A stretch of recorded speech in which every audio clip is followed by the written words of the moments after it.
The story begins with a red-haired man with blood dripping from his lips, saying that it was a beautiful dream. He said he wanted to destroy, devour, and raze this world to the ground. However, now his body was pierced by sharp spikes sticking out of the ground, and a knight with blonde hair was watching him.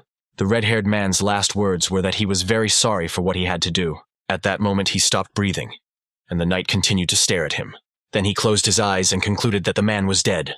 After this, he turned back, saying that it was a shameful end, befitting the most wicked villain. After typing that last sentence, Connor rubbed his forehead and sighed heavily. He wrote the scenario of the fall of the most powerful villain to give readers closure. However, he felt it was a pathetic endeavor, that it was not the ending he really wanted to write. However, he understood that he could give up this business tomorrow. He decided that he should leave his regrets behind. Just as he was typing the last word, a strange sound suddenly echoed throughout his room, causing him to flinch. Connor knew no one should be there at such a late hour. It was already late for the guests too. Then the hero got to his feet and walked to the front door. He approached the door cautiously but found nothing.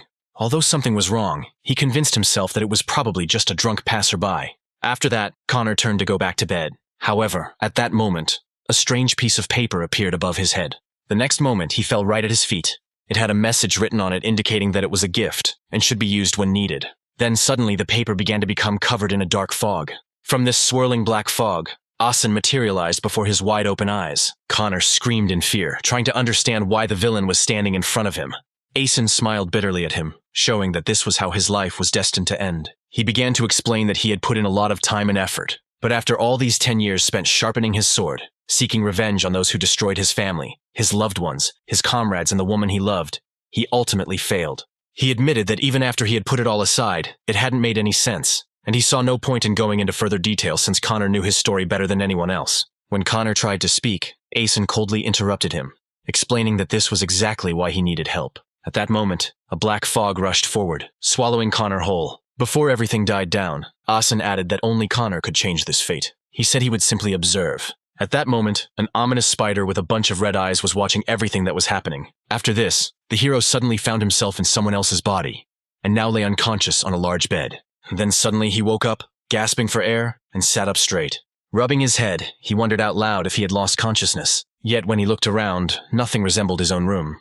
Looking at his wrist, he wondered in confusion what kind of clothing it was. Getting out of bed, he walked over to the nearest mirror. When he saw his reflection, he froze. In front of him stood a man with crimson hair, a mischievous grin, and fox-like eyes. He recognized them instantly. The moment he saw his thin, narrowed eyes hiding every emotion, he began to realize. The hero realized that he had somehow entered someone else's body. Somehow, he was placed into the body of Asen, the most powerful villain he had ever created.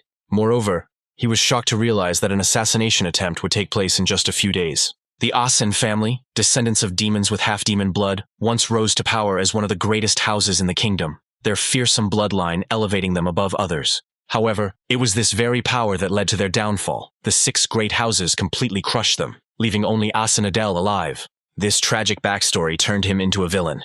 His endless quest for revenge ended in failure. Now he has brought Connor, his own creator, into this cruel world. Connor knew that in a few days he would be executed by the knights of these 6 families. Feeling completely helpless, he called out the status window. In his novel, Adele was always one of the strongest characters, although he never came close to the superpowers that Connor endowed the main characters with. Despite Adele's charisma as a villain, Connor was never written as having to defeat the protagonist. Now he couldn't even control Asen's mana. Frustrated, he ran a trembling hand through his hair. Then he suddenly noticed a mysterious piece of paper lying on the bed next to him.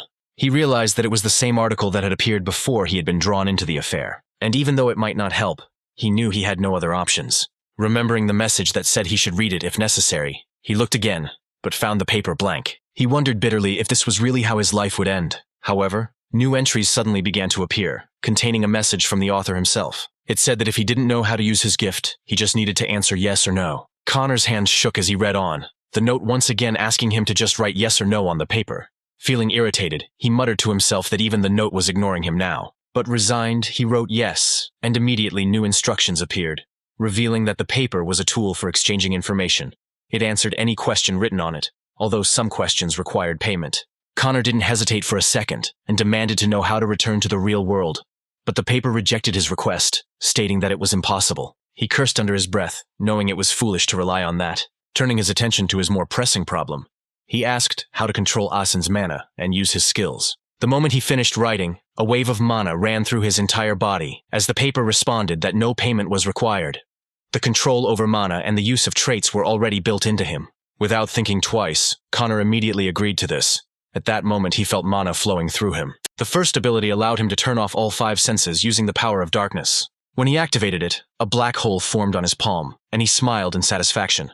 Although the ability was usually much larger, this size seemed quite useful. The next ability was the ability to restrain enemies with an aura of bloodlust. He noted that while knights could resist it, it would still work on normal people. Now there was only one task left, to master Adele's unique talent, Change of Position 1. This assassination skill gave him the terrifying ability to switch places with any target he chose. It was the best assassination skill available. A magic circle with several arrows appeared under his feet. At this point, Connor thought that he could only mark out about 16.5 square meters at the moment. It seemed pitiful compared to Adele's initial strength, but he believed that with continued training, he would eventually surpass these limits. So he decided it was time to test it out with the armor nearby. Soon the movement began, and Adele's body flew towards the place where the armor was, causing him to fall awkwardly to the ground. The main character gasped, realizing that he had failed on his first try. Meanwhile, outside the estate, crowds of horses were galloping. However, he remained determined, repeating to himself that he would continue this process dozens, even hundreds of times if necessary. And deep down, he vowed that he would succeed and, most importantly, survive. Meanwhile, outside, several knights were marching quickly across the estate grounds, their leader urging them forward, declaring that this time they would truly destroy their target. It was already night, and the Asen family estate was shrouded in a light fog. The knights arrived and invaded the house with obvious hostility. The frightened servants, who knew their place, did nothing but remain servile in this oppressive atmosphere. The group was led by a man with an icy gaze. This man was none other than Feltz, captain of the Leon district. Entering, he asked the servants where Adele was. They showed that the young man remained in his room. Adele, hearing the noise on the other side of the door, couldn't help but smile slightly. The servants also said that Adele had not left his room for several days. Feltz frowned, finding this behavior strange. A few seconds later, he gave the order and the door was broken down with force. The soldiers roughly burst into the room and found Adele sitting relaxed on the bed facing the entrance with a calm, defiant look. Showing no sign of fear, he simply looked up and greeted the captain, implying that Feltz had come without a moment's thought to save the boy's life. Feltz, however, wasted no time and ordered his men to immediately finish off the young man. However, Adele was prepared for this outcome. He quickly activated his ability, Change Position, aiming at the sword wielded by one of the knights. The weapon began to glow with a bright golden light. In the blink of an eye, the substitution was successful, and Adele disappeared from the bed, appearing exactly where the sword had just been. The soldier barely had time to react before Adele stabbed him with his dagger. With impeccable precision, the young man thrust the blade between the gaps in the armor straight into the enemy's neck. The rest of the soldiers stood frozen in shock, all except Feltz, who simply watched him with an impassive expression. Adele jumped back deftly, landing firmly, still clutching the bloody dagger. At this point, Feltz shouted to his men, demanding to know what they were waiting for, and ordered them to seize Adele immediately. The soldiers moved forward, but before they could reach him, Adele ran to the glass window and without hesitation jumped out. Even though it was the second floor and the fall was significant, his plan was already prepared. In the air, Adele threw the dagger to the ground and again activated his ability, Change Position. Even though he had trained this ability many times, he felt fear creeping up on him. But fortunately, the transfer was successful, and he found himself on the ground, safe and sound, with a dagger falling in his place. Adele stood up quickly, thinking that he needed to get to Asen Forest as quickly as possible. Feltz, who was above, watched his actions closely from the window, and ordered his men to immediately pursue him, stating that Adele was escaping. The night in the forest was dark and frightening. Adele continued to run, struggling to catch his breath, cold sweat pouring down his skin. He was deeply worried, knowing that even if he managed to get rid of the knights and leave the territory, he had no chance of surviving on his own. However, he already had a plan. Instead of hiding, he crossed the forest gate leading to the underworld. This world was devastated by the war with the humans, and he believed that if he showed enough talent, perhaps they would accept him into their ranks. Breathing heavily, Adele paused for a moment and looked back, wondering if his pursuers had caught up with him. Meanwhile, Feltz and his men combed the forest, searching every corner in search of the hero. Hiding behind a tree, Adele silently watched his pursuers, realizing that his problem was that the map did not indicate the exact location of the portal. However, he was sure that the portal must be somewhere nearby. While moving among the trees on a dark forest night, he accidentally stepped on a dry branch. His body froze in horror, fearing that he had given away his location. At that moment, a wave of energy destroyed several trees around him. Then an enraged Feltz rushed to attack the sound. Feltz declared that he had finally discovered where the slippery boy was hiding. Reacting quickly, Adele activated his movement ability again and ran for his life, thinking that he only had 1 or 2 movements left at most and needed to find the gate as soon as possible. Fear gripped him as he wondered if the gate even existed. With no other options, Adele took out the magic paper he carried with him and began writing on it as he ran, demanding that it reveal the exact location of the gate to the underworld in Asen Forest. However, knowledge had its price, and the paper required in exchange 100 gold coins or a relic rank artifact or something even more valuable. At that moment, he felt complete disappointment, realizing that he had nothing valuable with him. Before he could calm down, an explosion of energy came rushing towards him. In just a few seconds, the blast hit Adele, throwing his body roughly to the ground and causing him to roll until he crashed into a tree. Fels stepped forward with his sword in hand, mocking the fact that Adele had only run away because he wanted to live. However, he will still die there, whether he wants it or not. Blood was dripping from his mouth, but Adele was grinning. He clutched the magic paper in his hand and declared that he was not going to die. There was one last chance left, and dead or alive, he would take it. Ignoring the searing pain, Adele forced himself to stand up and pointed the dagger at Feltz. The captain, looking at him with obvious contempt, seemed to recognize the youth's determination as proof that the blood of the chief still flowed in his veins. Although the protagonist's hand was shaking and could barely hold the weapon, his voice remained firm and defiant. He asked why adults considered it worthy to hunt one child, even mockingly suggesting that the captain change his profession and become a nanny, although he doubted that he could cope with a child alone. In response, Feltz's body was suddenly enveloped in a thick crimson flame. He declared that at first he was going to painlessly take the boy's life, but now he decided to pierce his heart with the blade given to him by Count Leon. The sword flew straight at the main character's head. However, the young man reacted with lightning speed. He raised a piece of magic paper as a shield. A bright light burst out of her. The conditions were met, the price was paid. The magic leaf gave an answer. The price offered was enough, and it began to open a passage to the underground kingdom hidden deep in the forests of Asen. Adele smiled quietly, watching as Feltz tried in bewilderment to understand what this mysterious light was, where his sword had disappeared to. The blade gradually dissolved, giving way to a vortex of red energy. Then, right in the middle of the forest, a portal opened. Taking advantage of the moment, Adele activated his skill one last time. Change of position. Feltz instantly realized what was happening when he saw the hero flying away from him. Desperation was evident in his cries for him to stop, but Adele ignored the order and continued running. In his mind, he scolded himself for not being able to believe that Feltz had followed him to this point. The portal glowed bright red, spinning at a furious speed. In a last desperate attempt, Feltz uprooted a huge log. He then threw it with wild force at the protagonist's head. Despite the danger, Adele did not look back. He moved forward without hesitation. His body began to dissolve, completing the transfer.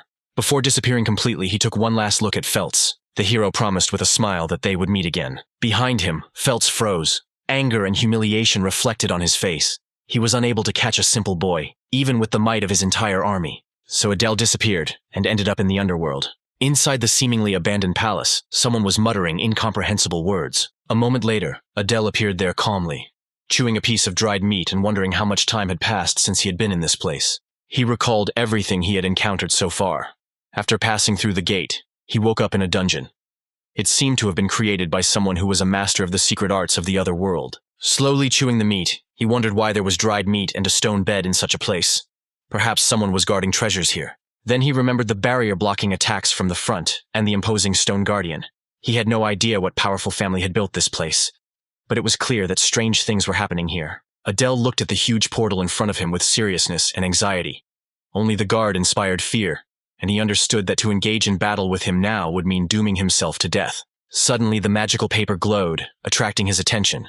It informed him that this was the only time he would not receive punishment, and reminded him that he could not offer things in payment that he did not own. Adele smirked as he read the warning that breaking this rule would result in the exchange of information failing. Cold sweat broke out on his temples. He did not understand what madness must have seized the one who established such rules, but this psycho decided to turn a blind eye to it this time. At that moment, something caught his eye. A stone embedded in the wall in front of him began to emit a strange glow. Adele placed his hand on the stone and was surprised to feel the energy even there. But soon a voice was heard declaring that he had no rights to this stone. Curious but cautious, Adele pulled his hand away, suspecting that the voice was part of the mechanism to disable the barrier. Frustrated, he decided to find another way. Sighing, he placed his hand on the glowing barrier again, determined to unravel the mysteries that lay ahead. He looked at the stone and guessed out loud that it must have fallen from the guardian.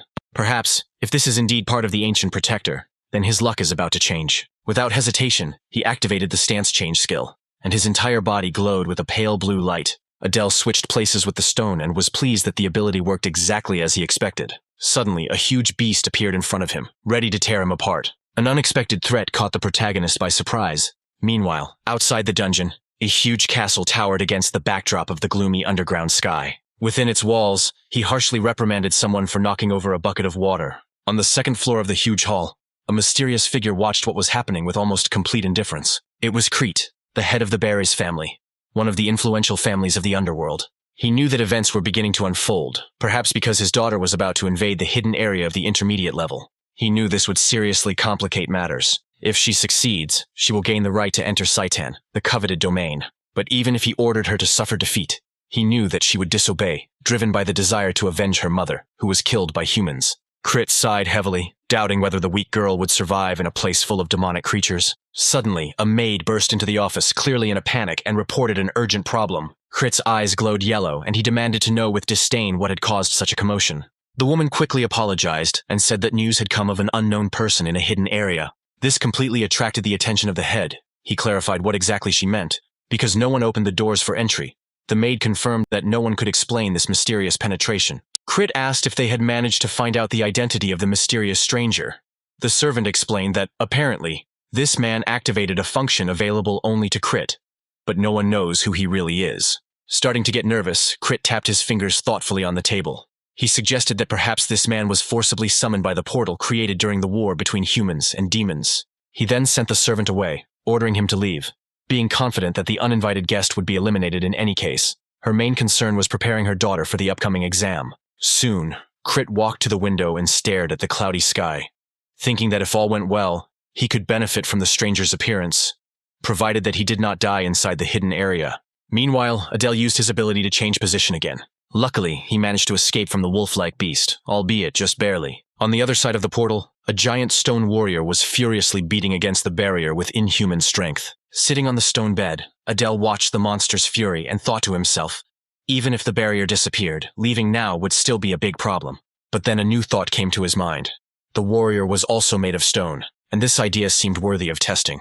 Once again preparing to change position, he chose the giant stone beast as his target. His body and the body of the creature glowed with blue light.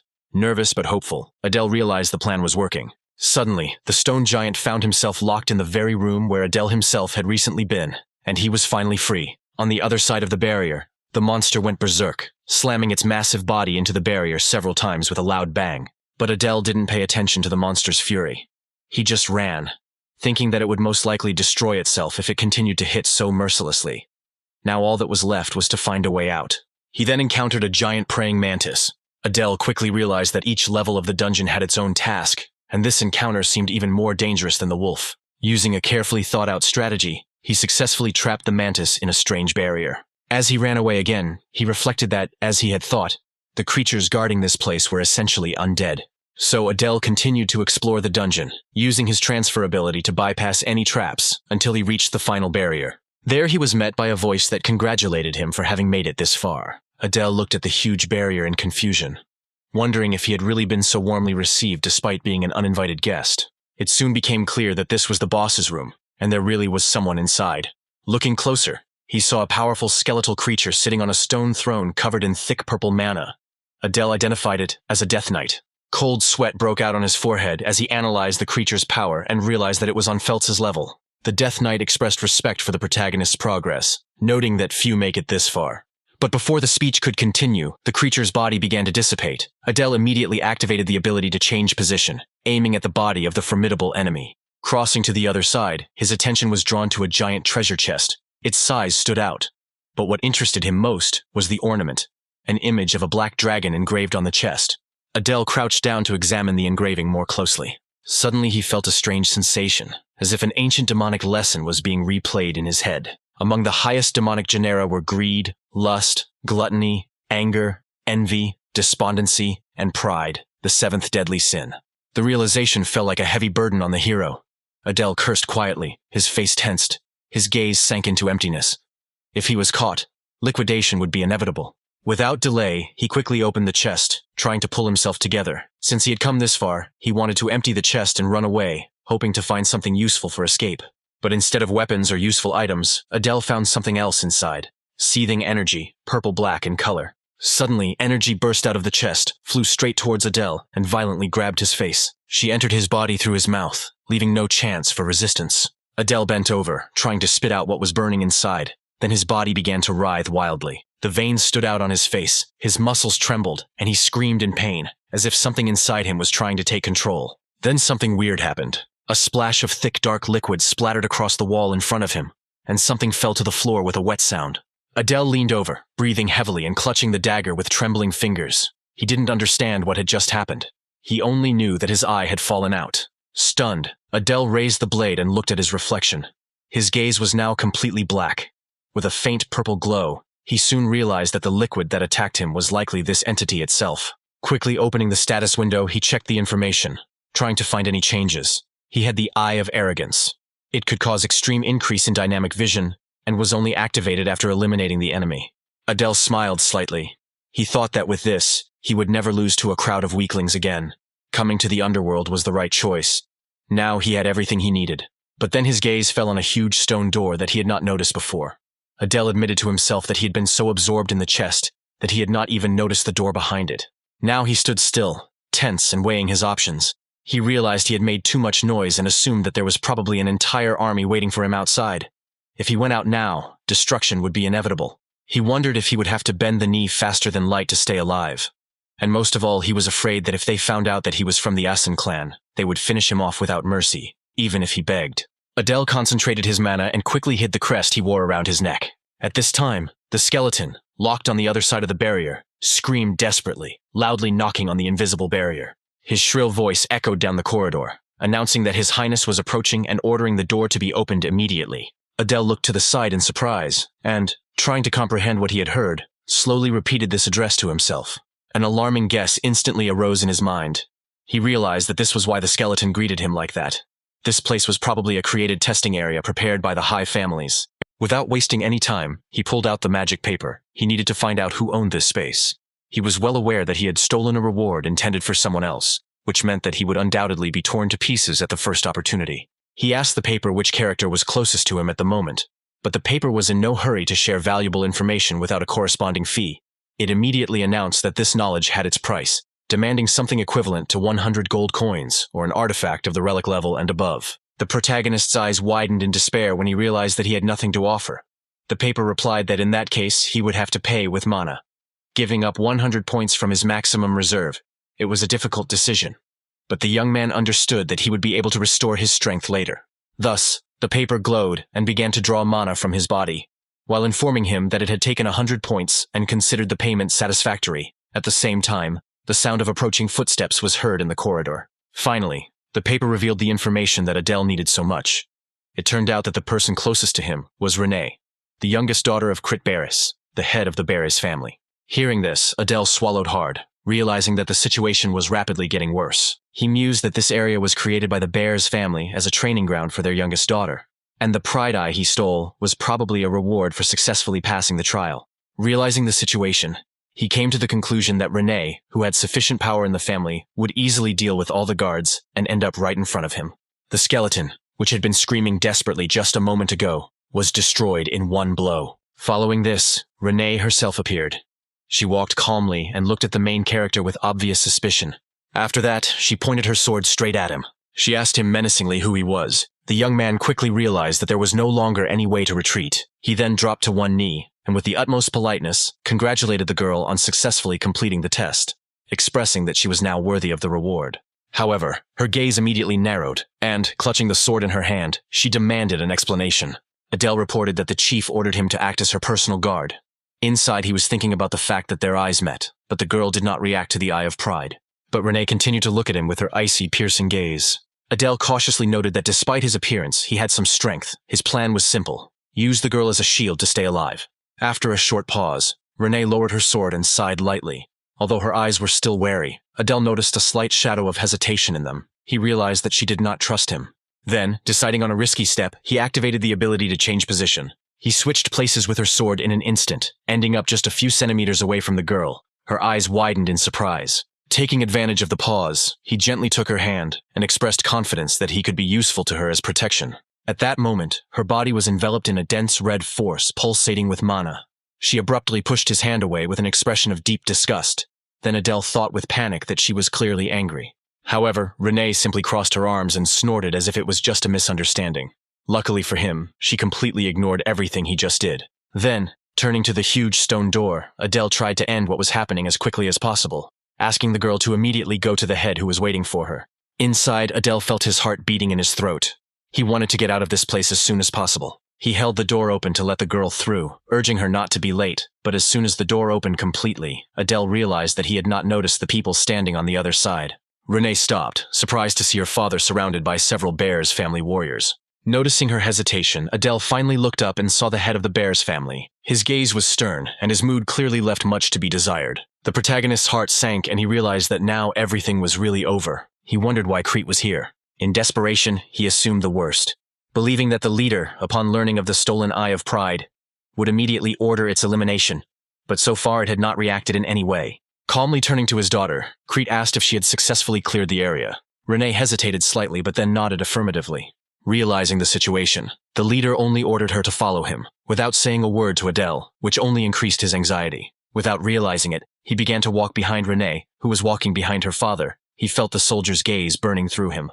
In this state, all he could do was silently follow the girl. Feeling increasingly anxious, he realized that he no longer had anything left to pay the paper with, and therefore, he could not use its power. Soon they came to the magnificent mansion of the Bears family. Adele continued to follow them in complete silence. Soon, Crete ordered the soldiers to return to their places. After this, he turned coldly to Adele, telling him to wait where he was, as they were to have a conversation later. And having said this, the chief went upstairs with his daughter. The protagonist's heartbeat quickened. He wondered if he had really been left alone, and if he had a chance to escape. However, looking around furtively, he noticed eyes peering out from behind the bushes, watching him closely. Meanwhile, Crete took Renee to his office. Sitting down at the table, he calmly looked at his daughter. Finally, he informed her that she had successfully completed his last task. He then asked if she really intended to enter the academy. In response, Renee just nodded silently. After a short pause, Crete asked how the guy had performed. At that moment, the girl shuddered from the unexpected question. Renee remembered the main character's ability to teleport. Then she answered her father without hesitation that he was strong. Hearing this, Crete barely noticeably raised the corner of his lips in a rare smile, thinking to himself that this was really interesting. After that, he rose from his seat, turned his back to his daughter, and calmly stated that she had proven her worth and could now go to Saitan, as she had always dreamed of. For the first time in a long time, Renee actually felt real excitement. Her face lit up with joy, and she sincerely thanked her father. As he watched the sky, Crete reflected on how, although he had initially been certain that Adele would be destroyed immediately after the area was invaded, the youth had not only survived, but had also managed to obtain the Eye of Pride. And now that even Renee was speaking positively of him, Crete felt that such a person was definitely worth using for his own purposes. Meanwhile, Adele remained outside, and by the time he was finally brought into the mansion, it was already night in the underworld. One of the servants silently led him along the long corridors to Crete's office. As soon as Adele entered, he found himself face to face with the head of the family. The atmosphere in the room was stifling, and the man's expression was predatory. Adele didn't take his eyes off him, completely unaware of what was going on in this man's head. Finally, breaking the prolonged silence, Adele, with a trembling voice, dared to ask why he was left alive. Then Crete broke the silence and, calling the protagonist a bastard, at that very moment filled the entire room with a crushing stream of demonic mana. Speaking in a threatening tone, he said that the young man had deceived his daughter very skillfully. This heavy energy completely enveloped the main character's body. Then he collapsed to the floor, doubled over and gasping in pain. In despair, Adele exclaimed that the chief was not going to kill him. This seemed to surprise Crete slightly. His deadly aura disappeared, and Adele was finally able to take a deep breath, albeit with difficulty, noting to himself how terrifying this demonic energy was. Then Crete, still looking at him, noticed that the guy turned out to be quite smart, and asked his name. Adele introduced himself by stating his name. Hearing his name, Crete repeated it irritably, and his hand was instantly enveloped in a dark aura. A moment later, this energy engulfed the protagonist's body. Then he began to slowly levitate towards the head. Then Adele asked what exactly he wanted from him, and Crete demanded that the young man open his mouth. A tiny entity resembling a miniature dragon appeared in the air in front of the protagonist's face. Crete's gaze remained icy as he explained that the young man should just continue to talk to his daughter. Suddenly, a small dragon burst into the protagonist's mouth. Then Crete coldly warned that any foreign intention would result in this poison tearing his heart apart. And Adele gasped in pain, trying to resist the creature's invasion. When Crete finally stopped his spell, the youth collapsed exhausted on the floor. The leader, turning his back to him, announced that he would prepare a place for him to live, and ordered him to wait for further instructions. Adele could barely breathe when he was asked to leave the room. He felt that he was in a terrible mess, from which it would be extremely difficult to get out. Later he was taken to a small, modest house. One of the servants said that he would now live in this room. Looking around with a lost look, Adele thought that he had become completely dependent on this family by the will of Crit. But at the same time, he was grateful enough to remain alive. Left alone, he bitterly admitted to himself that he felt completely used. Lying on the bed, he thought that maybe the situation wasn't that bad, since Crete had at least partially acknowledged him.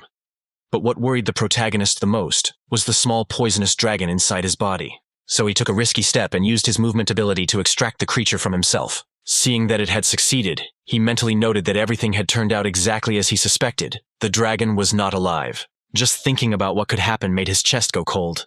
Adele watched him carefully, assuming that if he tried to destroy this creature, Crete would know about it instantly. Suddenly the dragon opened his eyes, which glowed bright red. Then Adele realized that he had awakened because the flow of mana from his body had been interrupted. Having no other choice, he poured some of his energy into the creature, and the dragon fell asleep again. Carefully placing him on the bed, Adele collapsed next to him, feeling completely empty.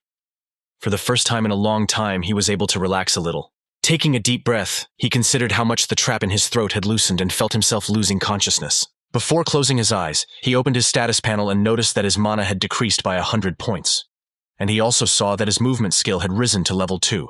However, what worried him most was the amount of mana. Adele thought that compared to the real hero of the story, his strength was insignificant, just a drop in the ocean, and thought about how he could increase his mana. Then he remembered that there was a special method to solve this problem. The next morning, Adele met Renee again. She greeted him with her usual cold and apathetic look, making it clear that she did not like him. Adele noted with disappointment that it had been 3 days since he had been assigned as Renee's personal bodyguard, but she still reacted to him just as coldly. A few seconds later, the girl turned around and walked forward without a word, and Adele silently looked after her, immersed in memories. Once upon a time in childhood, Renee was a bright and cheerful girl. However, after her mother died at the hands of humans, she completely changed.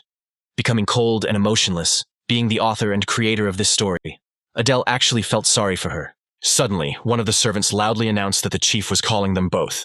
Adele turned around in surprise as he had not expected this. Together with Renee, they went to the head's office. On the way, Adele thought that the conversation would be about Renee's entry into Saitan, despite the fact that the girl successfully passed the area and destroyed all the creatures with amazing ease. Crit did not allow her to go to Saitan. When they arrived, the leader said that Saitan was not an easy place, and with her abilities, she would be destroyed there faster than she could avenge her mother. As the leader began to speak, an aura of hatred and malice began to emanate from Renee's body. Adele felt a shiver run down his spine, and he felt like he shouldn't be here. However, before he could retreat, the leader continued, saying that he would only allow Rena to go to Saitan if she took the protagonist as her bodyguard. Renee immediately refused, which, in the opinion of the main character, could only mean one thing. The girl deeply hated him. Adele mentally noted that Saitan was the school of the Demon Kingdom, where all the gifted children of this world gathered. There were constant conflicts between this school and the Imperial School where the main characters of the story studied, as a result of which many students, including Renee, ended their lives tragically. It was the worst possible place, where death was only a matter of time. Silently looking at the girl, Adele could not understand why she needed to go to such a dangerous place. However, he soon admitted that perhaps this really was the best place to gather strength. After all, he knew almost all the major events that happened between the Imperial School and Saitan. Having come to a decision, he decided to take a risk. Then he turned to the head of Crete and said that in exchange for him going with Renee, he had a request. The chief looked at him sternly, and Adele thought that since they were dragging him there anyway, he should at least get something in return. He firmly stated that his request was related to mana. The leader, smiling with slight anger, noted that he expected Adele to ask to remove that very creature from his body. Adele shuddered inside, because Renee also looked at him with curiosity.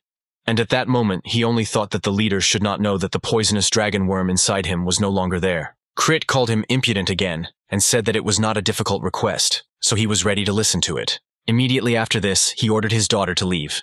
Renee, leaving, cast a last cold glance at the protagonist, and he, left alone in the office, bitterly wondered whether the very idea of going with him was really so unpleasant to her. He looked at the man in front of him with concern, wondering what he would give him. Perhaps an elixir of mana, or maybe an artifact. That would be nice. Then Crete revealed his secret, saying that the item he was about to give could cause unwanted reactions in other family members, which is why he sent Renee out of the room. Standing up, he began to emit a powerful aura. He explained that he knew about the hero's negligible amount of mana, and he would be destroyed instead of his daughter. It was the least he could do for him. He then gestured for Adele to come closer, holding a pulsating mana sphere in his hand, and in a deep voice, he announced that he was going to pass on the bear's family's basic mana cultivation technique to him. However, Adele was frozen with shock, unable to move. When the leader placed his hand on his head, he cast a spell asking for the blessing of chaos to be bestowed upon the heir, so that he could rule justly and prevent thousands of demons from going hungry. At the same time, he warned that he should not be tested. But if this did happen, the name of the heir would be glorified. At that very moment, Adele, unable to stay on his feet, bowed to the head, pressing his forehead to the floor. Crit was surprised, because an ordinary person would go crazy after hearing this spell, which is why he found the main character so interesting. With this cultivation technique, Adele's mana would be bestowed by the demon god himself, and thus he would be able to achieve whatever he desired. Adele, hearing this, was surprised by the mention of the demon god. Then Crit added that he thought the main character's family was connected to the 7 deadly sins. But Adele didn't understand what he was talking about. The leader became angry, thinking that even if Adele turned out to be a spy, after the poisonous worm was planted inside him, it would no longer matter. He had no idea that this creature was no longer inside the main character. After this, Crit said that the hero could go. After leaving the office, Adele went into the forest to train.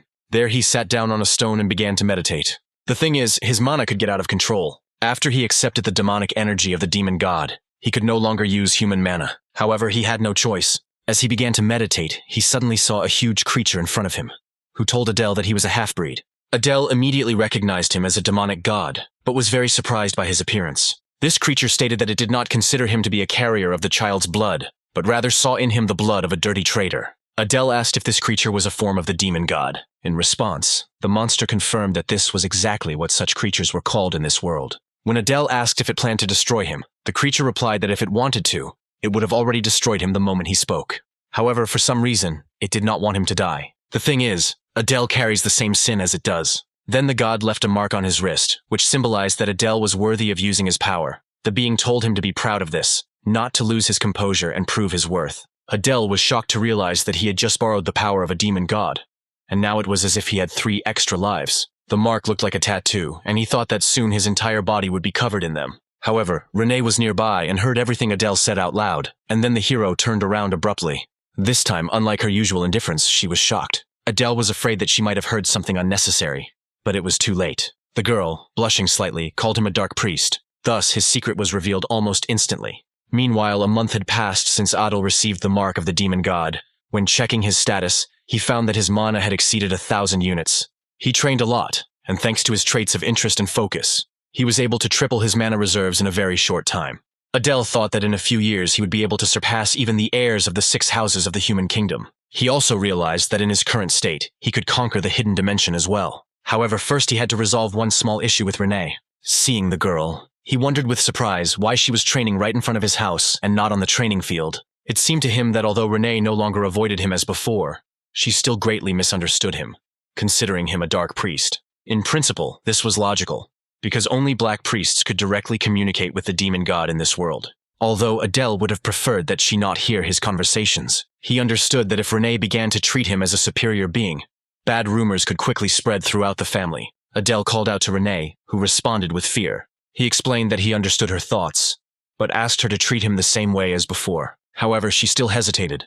Then Adele explained that he was just following the orders of the head of the family and protecting her. Therefore, she may not be afraid of him. Then Renee asked him to bring her some water. For the hero, this was a meaningless request, which Adele did not immediately understand. While stretching, she explained that she was tired and wanted a drink after her workout. Adele thought that he would have to fulfill all her requests.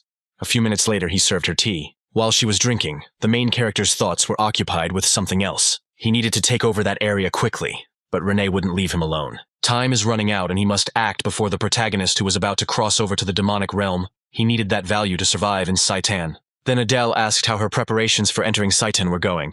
Renee was surprised why he was suddenly asking such a question. He tried to start a conversation by saying that she would meet many cruel people there. In response, the girl said that everything was already prepared, but Adele wanted to make sure that she was really sure. He suggested that she double-check everything, so that she wouldn't regret what she had forgotten later. At this point, Renee became confused and demanded that he tell her exactly what he meant. Adele explained that he was simply worried about her safety, since he was her escort. However, she called him a liar and asked where he was going to run away without her. Adele realized that she couldn't be fooled by such excuses. Enveloped in furious mana, she asked if he was tired of her. Then the hero confessed that he had heard about a nearby region that he was going to conquer, and asked to understand that all this was for her safety. Renee was lost in thought. and Adele hoped that she would leave soon. Then she said she had forgotten something, which made him very happy. He suggested that she return to the mansion, but she interrupted, saying that she had forgotten to stretch. Renee explained that she hadn't warmed up and would go with him to the area to finish her workout today. This took the protagonist by surprise, and he didn't know what to answer her. But Renee asked without hesitation where the area was. After thinking, he replied that this was the realm of the immortals.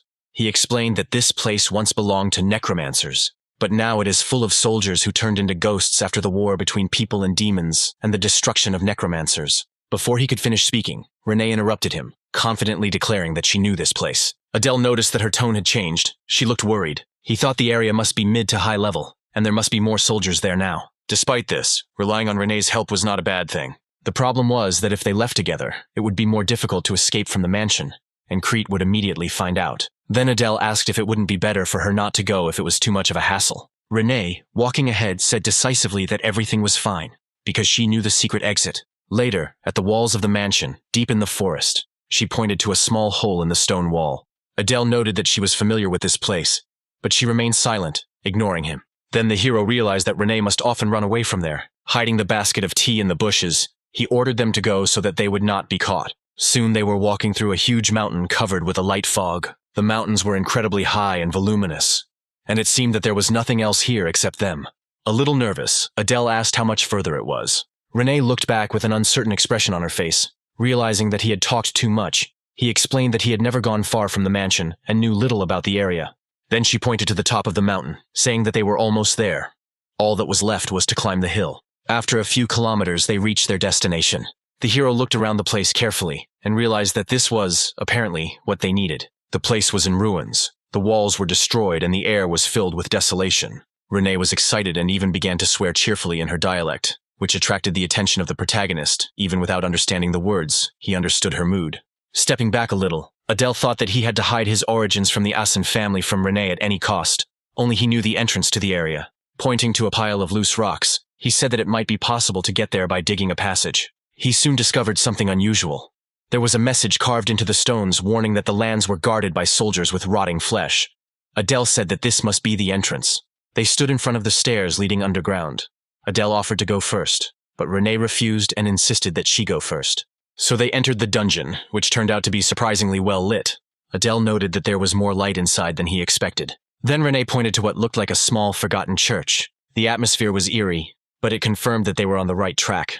Adele, looking at the place with alarm, thought that this was a completely different level than the buyer's area, and assumed that there were at least 100 new graves here. Without hesitation, Renee announced that it was time to move on, and Adele pulled out his dagger, preparing for anything. Soon a skeletal hand emerged from the grave. Immediately after this, several undead rose from the ground and began sniffing the strangers. Soon the heroes were surrounded by a whole crowd of rebellious skeletons. Then Adele told Renee that he would hold back all the enemies. The girl agreed to his plan, filling the sword with thick manta. Suddenly she rushed at the crowd and tore the skeletons apart with literally one deft blow. Adele was amazed and thought that he had made the right choice by going with her. However, he warned himself that there was probably a necromancer somewhere nearby controlling these soldiers. Renee was already out of sight, but confirmed that she could hear him, and Adele fought off the attacks of the skeletons. He shouted that he would soon catch up with her, but something unexpected happened. The bodies of the defeated monsters began to glow. Soon, the skeletons that Renee had destroyed began to reassemble. In shock, she exclaimed that they were coming back to life. A heavy voice came from the back of the room, saying that to enter here one had to be fearless. Unlike the other skeletons, this one emitted dense green mana, held an artifact in his hands, and was dressed in a cloak. He ordered the elimination of the violators. Adele appeared behind Renee, who shouted a warning that the skeletons were continuing to rise and asked what they should do. Adele, pointing with his hand and running, explained that everything was happening because of the spellcaster, and advised not to stop, but to move forward. But ahead, a group of skeletons blocked the road. Adele cut one in half, but the attempt was unsuccessful. It quickly came back together. He shouted that he knew an easy way to solve the problem, but Renee already knew what to do. She rushed straight at the necromancer, now the real target. The skeleton with the crystal gave the order to the others to hold the girl. Adele understood the situation and thought with alarm that they only needed to get to the necromancer, because everything would end as soon as they destroyed the caster's sphere. Finally, he could use his new skill, change a position too. Suddenly, more powerful skeletons appeared, including a giant with an axe who blocked Renee's path. At that moment, the hero realized that it would not be easy for them, but at the same time, his partner was very determined. Adele was afraid for her, but he watched with admiration as she rushed into the attack without hesitation. the girl cut the giant skeleton into pieces with incredible ease. The hero looked at the battle in surprise, and then used the assignment of change position too. Eventually, Adele got close enough to the necromancer to use the evolved skill. However, it changed. Now, instead of his body, he could swap objects. Therefore, the hero did not waste time and used position change exchange too. A moment later, the sphere disappeared from the skeleton's hands. The next second, she was with the main character. Then the skeleton spellcaster realized that this was the end for them. Without wasting any time, he crushed her. After this, all the skeletons fell to pieces. Excited, Adele celebrated the victory with Renee, thinking that they had succeeded. Then a gentle breeze whispered in their ears, and a soft voice expressed gratitude. Adele was touched and thought that this tragedy happened because of what he wrote. So he wished the soul peace. Then Renee asked if they had anything else to do. In response, the hero smiled and replied that it was time for a reward. Seeing the chest, Adele was delighted. Finally, he would get the item he needed. Opening the treasury, he found several valuable items. But what caught his attention was the Dark Fang dagger, forged from the black steel of the demonic world. It converted darkness into mana and increased cutting power and speed in the dark. Another interesting artifact is the Eternal Full Moon Ring, which absorbs sensitivity to mana and moonlight. The hero took the dagger, which emitted a majestic icy blue glow, and smiled, pleased that with it he would be able to fully reveal his gift of darkness. But, looking at the ring, he doubted that he really needed it. It was good to have such an item, but he didn't see any particular benefit from it. Turning to Renee, Adele suggested that she keep the ring and the dagger for himself. The girl immediately agreed, and came up to pick up the artifact. However, the guy took an unexpected step and asked the girl for permission to do something. He gently took her hand, and gently placed the ring on her finger. Renee was shocked by this gesture, not hiding her surprise. Her cheeks turned deeply red and she quickly pulled her hand back, trembling. Adele stared at her, not understanding such an unusual reaction, and wondered if putting a ring on a finger had any special meaning in the demonic world. He decided to ask her directly, but Renee was absorbed in the ring on her index finger and was still blushing. At last she admitted that the ring was delightful, and satisfied, Adele returned to the contents of the chest. He was glad that she liked the ring, and decided that since he had removed the boss, he would take all the gold for himself. He started collecting the coins and stacked them, but Renee suddenly appeared behind him and thrust her sword right into the middle of the gold mountain, expressing a murderous attitude. Adele quickly corrected himself, promising to divide everything fairly down to the last coin. After clearing the location, they returned to the mansion. Late in the evening, Adele walked next to Renee, glad that they had managed to return before dinner. In the following days, he spent his time fulfilling her requests and training his mana. A month passed, and opening the status panel, he noticed with satisfaction that he had almost 1,300 mana. This placed him in the middle rank of the demonic world. A few days later, Crete called the protagonist and Renee. They waited in the office of the head, who stood with his back to him. Without turning around, he announced that it was time for them to enter Saitan. Adele immediately thought that the time had come. Then Crete continued that today they would be heading to the capital to enroll in the academy, and asked if they were ready. In response, they both nodded. Then Crete finished by saying that they could go, and added that they did not need a send-off. At that moment, Renee lowered her head thoughtfully and a little sadly. However, she still bowed to her father, who was still standing with his back turned, and left the room. Adele also bowed and respectfully stated that he would accompany his mistress. But before leaving, Crete called the main character. Finally, he wished him good luck. In response, the hero understood the message and assured the man that he could handle it. Later, a carriage was waiting for them in the courtyard of the mansion, and servants were bustling about with final preparations. Renee firmly stated that it was time to leave immediately. Crete watched everything from the office window without expressing any emotions. Before boarding the carriage, Adele looked at the leader one last time and thought that although he said he would not say goodbye, even demons care about their children. Smiling, Adele admitted to himself that he was worried about the future, but now that he had come this far, he would definitely achieve his goal in Saitan. After this, the carriage set off. The road was bumpy and full of potholes, which caused the carriage to shake constantly. But the hero, apparently, was not very worried about this. Meanwhile, Renee was silent, looking out the window at the passing landscape, and Adele began to get nervous, wondering if he had done something wrong, since the girl had not said a word since leaving. Renee looked at him for a moment and thought that at first she didn't like him, seemed suspicious, but in fact he turned out to be much nicer than she imagined. To ease the tension, Adele noted that the weather was nice today. Renee was silent, thoughtfully watching him.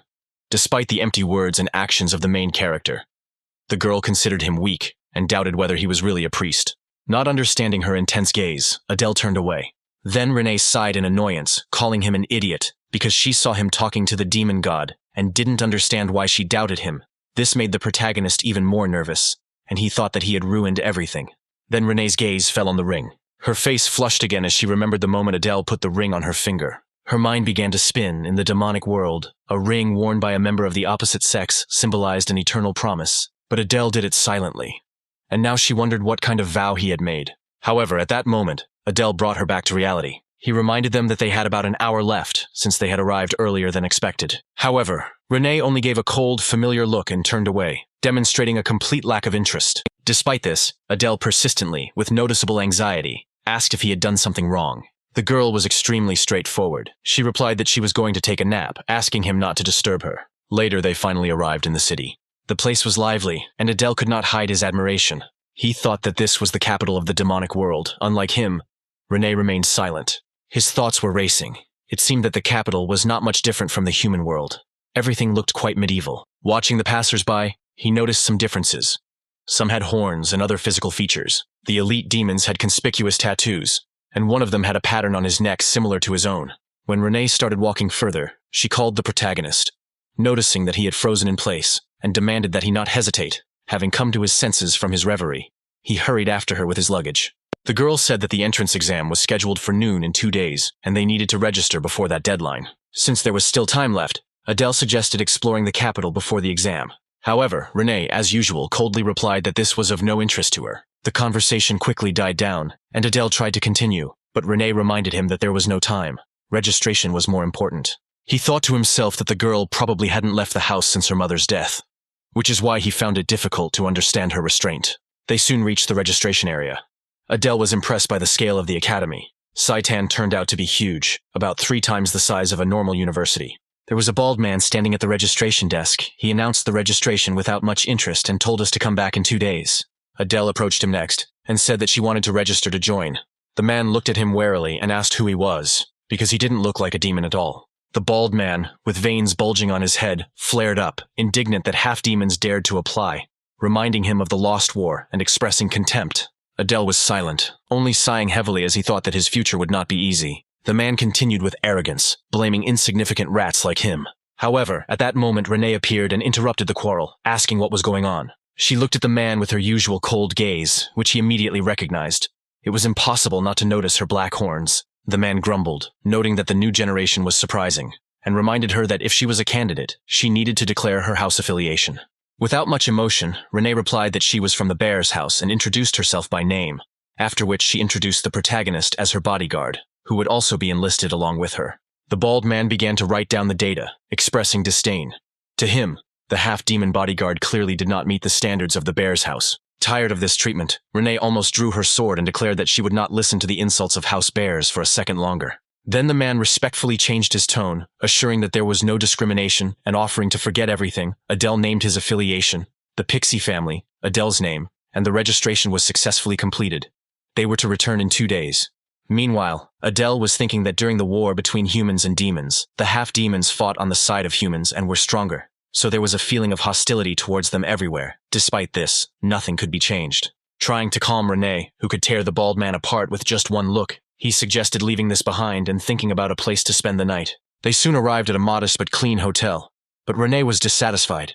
Everything seemed too old and uninviting. Then Adele thought, looking at the entrance, the 10 gold coins that Crete gave them would barely be enough for a month for the 2 of them. The Bear's house was in dire straits after the war, and it was impossible to ask for more. Nevertheless, he enthusiastically suggested going inside. At the reception, he asked for 2 rooms for 2 days. Renee feigned indifference, but blushed deeply when the clerk asked if the rooms would be shared. Then Adele quickly clarified that they needed 2 separate rooms, and the girl, completely embarrassed, could not answer anything.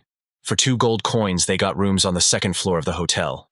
Adele figured that it was about 200,000 in human currency, and he thought that wasn't too bad. Then Renee hurried upstairs, saying that she would go ahead. Adele replied that he would carry the luggage straight away and wished Lady Renee a good rest. In response, she only cast her cold gaze and climbed the stairs. Then Adele noticed that she had always lived in a huge mansion, and perhaps this was the first time she was sleeping in such a place, but she would soon get used to it. With relief, he decided that it was time for him to rest, since there were 2 days left before the exam. 2 days flew by quickly, and the day of the entrance exam arrived. At the entrance to the academy, soldiers directed young candidates, inviting them to proceed further and follow instructions. Adele walked next to Renee, looking around carefully. He was surprised by the number of people. There seemed to be hundreds of them, and he was overcome with anxiety. He thought that many of them were going to fight against humans, and it was important for him not to reveal his true identity. Soon they found themselves in a large hall, even more crowded, and the students were invited to show their documents and proceed to board in order of queue. Adele was puzzled when a train suddenly appeared in front of them. It seemed that no one, including him, expected this. He remembered that in history it was said that in order to prevent enemies from entering Saitan, several labyrinth-shaped dimensional portals were installed, and the only way to get there was by train. He thought about how the huge fortress they saw from the outside was actually just a part of the complex. He wondered how big this academy really was. Soon after, Adele and Renee sat next to each other in a train carriage. The transport moved quickly, and soon they were told that they were approaching Saitan and should prepare to land. Upon arrival, Adele was captivated by the grandeur of the place. Even from the facade of the building, it was clear that this was a very different place. Soon after, the train stopped at the desired station. The hero helped his mistress get off the train safely. After everyone had gotten off the train, they were told that the candidates should follow the conductor and enter the auditorium where the examination would take place. There was surprise among the applicants, including the main character. The place turned out to be huge and even somewhat frightening. All those present were young demons, which made the protagonist feel even more awkward. He wondered if there were other heirs of the 7 deadly sins here. Soon a group of people entered the room, causing a murmur in the crowd. Judging by their clothes, it seemed that they were not students, but teachers. Adele thought that if he made a good impression, life here might become a little easier. At this point, Renee reminded that time was up. The doors slammed shut, and there was no longer any way to leave the auditorium. Suddenly, the lights went out, and the tension in the air became palpable. Adele was surprised. It was light outside, which meant it must be some kind of magical effect. Suddenly, an authoritative voice came from the darkness, ordering everyone to be silent. Suddenly, a stranger appeared on the balcony in front of them. She turned out to be a young woman with golden pink hair and pink eyes, who looked at everyone with a sharp gaze. She greeted those present with words that contained hidden caustic mockery. In her opinion, most of those gathered were simply fools, ready to risk their lives in vain this year. Adele couldn't believe the power of her voice. It sounded as if power itself was in control, and the woman's laughter resembled a mad guffaw. She then briefly concluded the introduction and announced that the exam would begin now. Suddenly, a wave of energy swept through the room. Adele looked at Renee with concern, but she ordered him to concentrate on the exam. Some candidates began to choke, and the teachers just watched without intervening. One of the teachers even smiled, even as the candidates' bodies bent in pain. A woman with a small scar on her eye noted that the headmistress's taste was quite perverted, and a muscular man next to her explained that talent without fortitude meant nothing.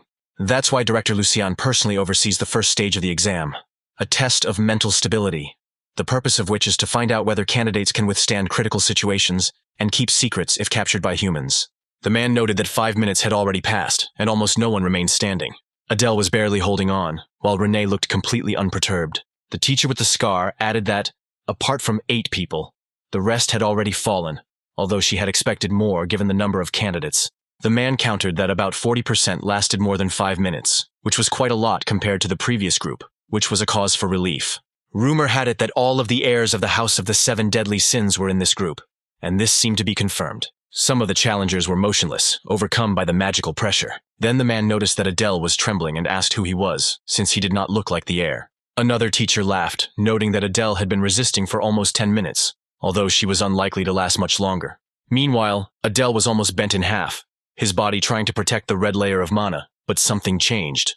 The muscular teacher felt something coming from him, and suddenly the protagonist's body exploded with a powerful wave of red and black mana. Something was clearly wrong with this young man. His murderous spirit seemed absolutely insane. All the instructors were amazed, and Lucian watched him intently. The teacher thought the situation was dangerous when the boy began to look more like a demonic creature. Then he drew his sword without hesitation. Adele had to be eliminated immediately. At first glance, this guy didn't seem all that special to him. However, suddenly the aura around him changed, and the teacher felt a senseless killing intent. With such an attitude, another would pick flowers in the field or kill insects. This is not a primitive intention to kill an ordinary animal, but the worst of killers. All the teachers focused their attention on the boy, and the teacher reacted faster than Adele himself realized what was happening. However, before the teacher could threaten Adele, Lucian looked at him sternly, making it clear that he should not take a single step forward. The man took a deep breath, trying to pull himself together. But in the end, he took his hand off his sword, irritated, thinking that he was getting nervous because of some newbie. The woman standing next to him could barely contain her smile as she watched her colleague's confusion. To understand what was really happening to Adele, you had to go back a few minutes. While the other candidates were already falling from exhaustion, Adele continued to struggle, trying to stay standing. He quietly muttered under his breath that he was about to lose consciousness and had to find a way to endure. He then came to the conclusion that his killing intent could help counter the girl's aura, and he had no other choice. At that moment, mana exploded in his body. Adele screamed like a madman, overcome by a brutal force that completely consumed him, as if he was turning into something uncontrollable. Lucian watched him from afar, amazed by the candidate who stood out in the crowd. She addressed Adele in a provocative tone, noting that he was holding up well, and asked if he should increase the intensity. Adele responded with a crazy smile, accepting the challenge and declaring that he could take a little longer. On one side, the room was filled with a bright blue, murderous aura, and on the other, a dark red haze rose from the protagonist's body. Despite the enormous pressure, Adele resisted without much effort. Eventually, his mana stabilized, and a light layer of energy enveloped his body, protecting him from Lucian's pressure. Satisfied, he whispered that it really worked, and he felt much better now. He turned and looked at Renee. He noticed a faint blue glow of mana protecting her. She was also resisting very well, as expected. In addition, the heirs of the House of the Seven Deadly Sins also passed the test. He saw Valtan, the heir of envy. Also there was Prune, the heir of lust. There was also Samuel, the heir to gluttony. Then he saw Aaron, the heir of laziness, and Guvar, the heir of greed. Adele thought sadly that some of these characters were written with real affection. However, they are all doomed to defeat by the group of main characters, which consists of 6 people, including Renee. This thought deeply troubled him. At that moment he saw someone who made his heart stop. He saw long white hair, red eyes, and a crown of brown thorns. She was the most fearsome villainess of the demonic world in the future, the Demon Lord. However, now she was known as Diana, heir of wrath. The tension suddenly disappeared, and the lights in the room came back on. The voice announced that the first stage of the exam was over, but Adele remained lost in his thoughts. Traditionally, the Demon King comes from a family of wrath, and it seemed illogical to him for the heir of the Demon Lord to be just a candidate for Saitan. He wondered if something had happened that he didn't know about. A sudden cry brought him out of his reverie. One of the young men admitted to the failure. The unconscious Lucians, who had been swallowed up by the pressure, soon began to come to their senses, and angry cries from the candidates could be heard in the hall, directed towards the teachers, especially towards the muscular man. Having lost his patience, the man grabbed the head of one of the arrogant losers who had previously tried to pass the selection. He made it clear that he couldn't care less what this guy's father was doing. After that, he roughly threw the boy to the floor. The man repeated that there was no need to force yourself to repeat. Those who couldn't last 5 minutes on the first exam weren't needed here. After this, the candidates who failed the test were immediately eliminated, and the muscular man ordered the gates to be closed. Adele was among those who went further and felt relief and satisfaction. He thought that Saitan was a really cruel place, but he coped, for which he was grateful to fate. Thinking further, Adele remembered that the girl he noticed was Saitan's director, Lucian. He was surprised to see her again, and noted that despite her pretty appearance, she was considered one of the strongest in the demonic world. Adele knew that passing the first exam was a stroke of luck, but he couldn't relax, because he could fail at any moment. He gripped the hilt of his sword tightly, and reminded himself that there would be significantly fewer participants in the second stage. At that moment, his thoughts were interrupted by a voice that asked if the girl named Renee was a combat genius from the Bears family. Everyone immediately noticed her, because she was quite popular. Adele realized that everything was logical, because they were all heirs of the 7 deadly sins, and they were the ones who were able to withstand the director's deadly pressure. But at the same time, he was upset to notice that almost no one was paying attention to him. After a while, Renee approached Adele with a smile, happy about his success. Finally, Adele collected his thoughts and decided that he should be pleased with himself. He was sure that he had made an impression. At the very least, the teachers and the director would definitely remember him. Then a muscular instructor approached them. He introduced himself as Ares, the man in charge of training candidates. The hero then thought that the man looked like he was carrying a sashimi knife in his inside pocket. He congratulated everyone on successfully passing the first exam, which was a test of mental stability, a simulation of forced submission of people. 6 applicants who managed to survive until the end received additional points. Ares informed them that if they performed well on the second exam, they would be given access to the armory. Adele almost exploded with happiness at the thought of the armory. He was very lucky to have held out until the end, but he felt envious glances from the other participants. Ares then explained the rules of the second exam. Now the candidates will have to show their skills in combat. Ares then continued that candidates must demonstrate what talents and weapons they could use against humans. Their class will depend on this, so the test must be taken seriously. Adele thought that they would probably be sorted by some abilities, but who exactly their opponent would be remained a mystery. Finally, Ares announced the task and the opponent of the second stage. His body glowed with energy, and he spun a small glowing sphere on his index finger. Literally the next moment she turned into a whirlwind. A colossal warrior emerged from it. In his hands he held a huge, sharp blade. The candidates were amazed, because it was not a beast, but a man, in armor, on the chest of which was engraved a tiger-like beast. His eyes were completely white, like soulless dolls controlled by someone. Adele immediately recognized this person. It was Ninai Sel, the strongest hero among the leaders of the 6 great houses. Even shackled, Ninai Sel radiated a terrifying aura. However, what surprised everyone was why this man was here. It seemed completely unexpected. Seeing the surprise on the protagonist's face, Renee asked if he knew this man. Adele thought that he knew, but chose not to reveal it. He remembered that Ninai Sel was the head of House Ninai, very close to the main character of the original story. This was not just a close person, but his father. His name was Saint Sword, the founder of the most powerful house thanks to his talent. Meanwhile, the other candidates began to whisper about the situation, noting that this was the Holy Sword and that they were trying to destroy them immediately. Adele realized that others knew this man as well, as he had indeed defeated several demonic houses. A moment later, Ares added that they were not expected to withstand the full power of the Holy Sword. He will only use 10% of his power, since at full capacity, they would not have a chance. Renee glanced at Ares and then turned to Adele, noting that 10% was too easy. But Adele didn't share that opinion. He understood that even when weakened, a monster was still a monster. He looked at Ninai and thought that the whole situation was just crazy. 10% of the Saint Sword's power could destroy an entire city. Adele wondered how anyone could possibly pass such a cruel test. There must be some special criteria. He regretted that he could not use the information scroll, because there was little money and the number of questions was limited. Ares soon got everyone's attention again, and announced that at the current level, no one would be able to fight Ninai alone, so the participants would be split into teams of 4 to ensure fairness. The top 8 from the first test would be distributed to different locations, and the rest would be randomly selected. Adele thought that the top 8 included the heirs of the 7 deadly sins and himself. He was slightly surprised that he was included in this list. Soon Renee's determined gaze met the looks of contempt cast towards the protagonist. He couldn't help but notice this, and thought that he was beginning to get used to such looks. A moment later, something unexpected happened. Renee lightly poked the protagonist in the arm and whispered that he should pass the test and return alive. He smiled back and wished her luck. Meanwhile, Ares began calling out names, starting with the first group and ending with the 33rd. Group number 33, with Adele as the leader, included Kina, Chris, and Sanchez. All the names were unfamiliar to Adele.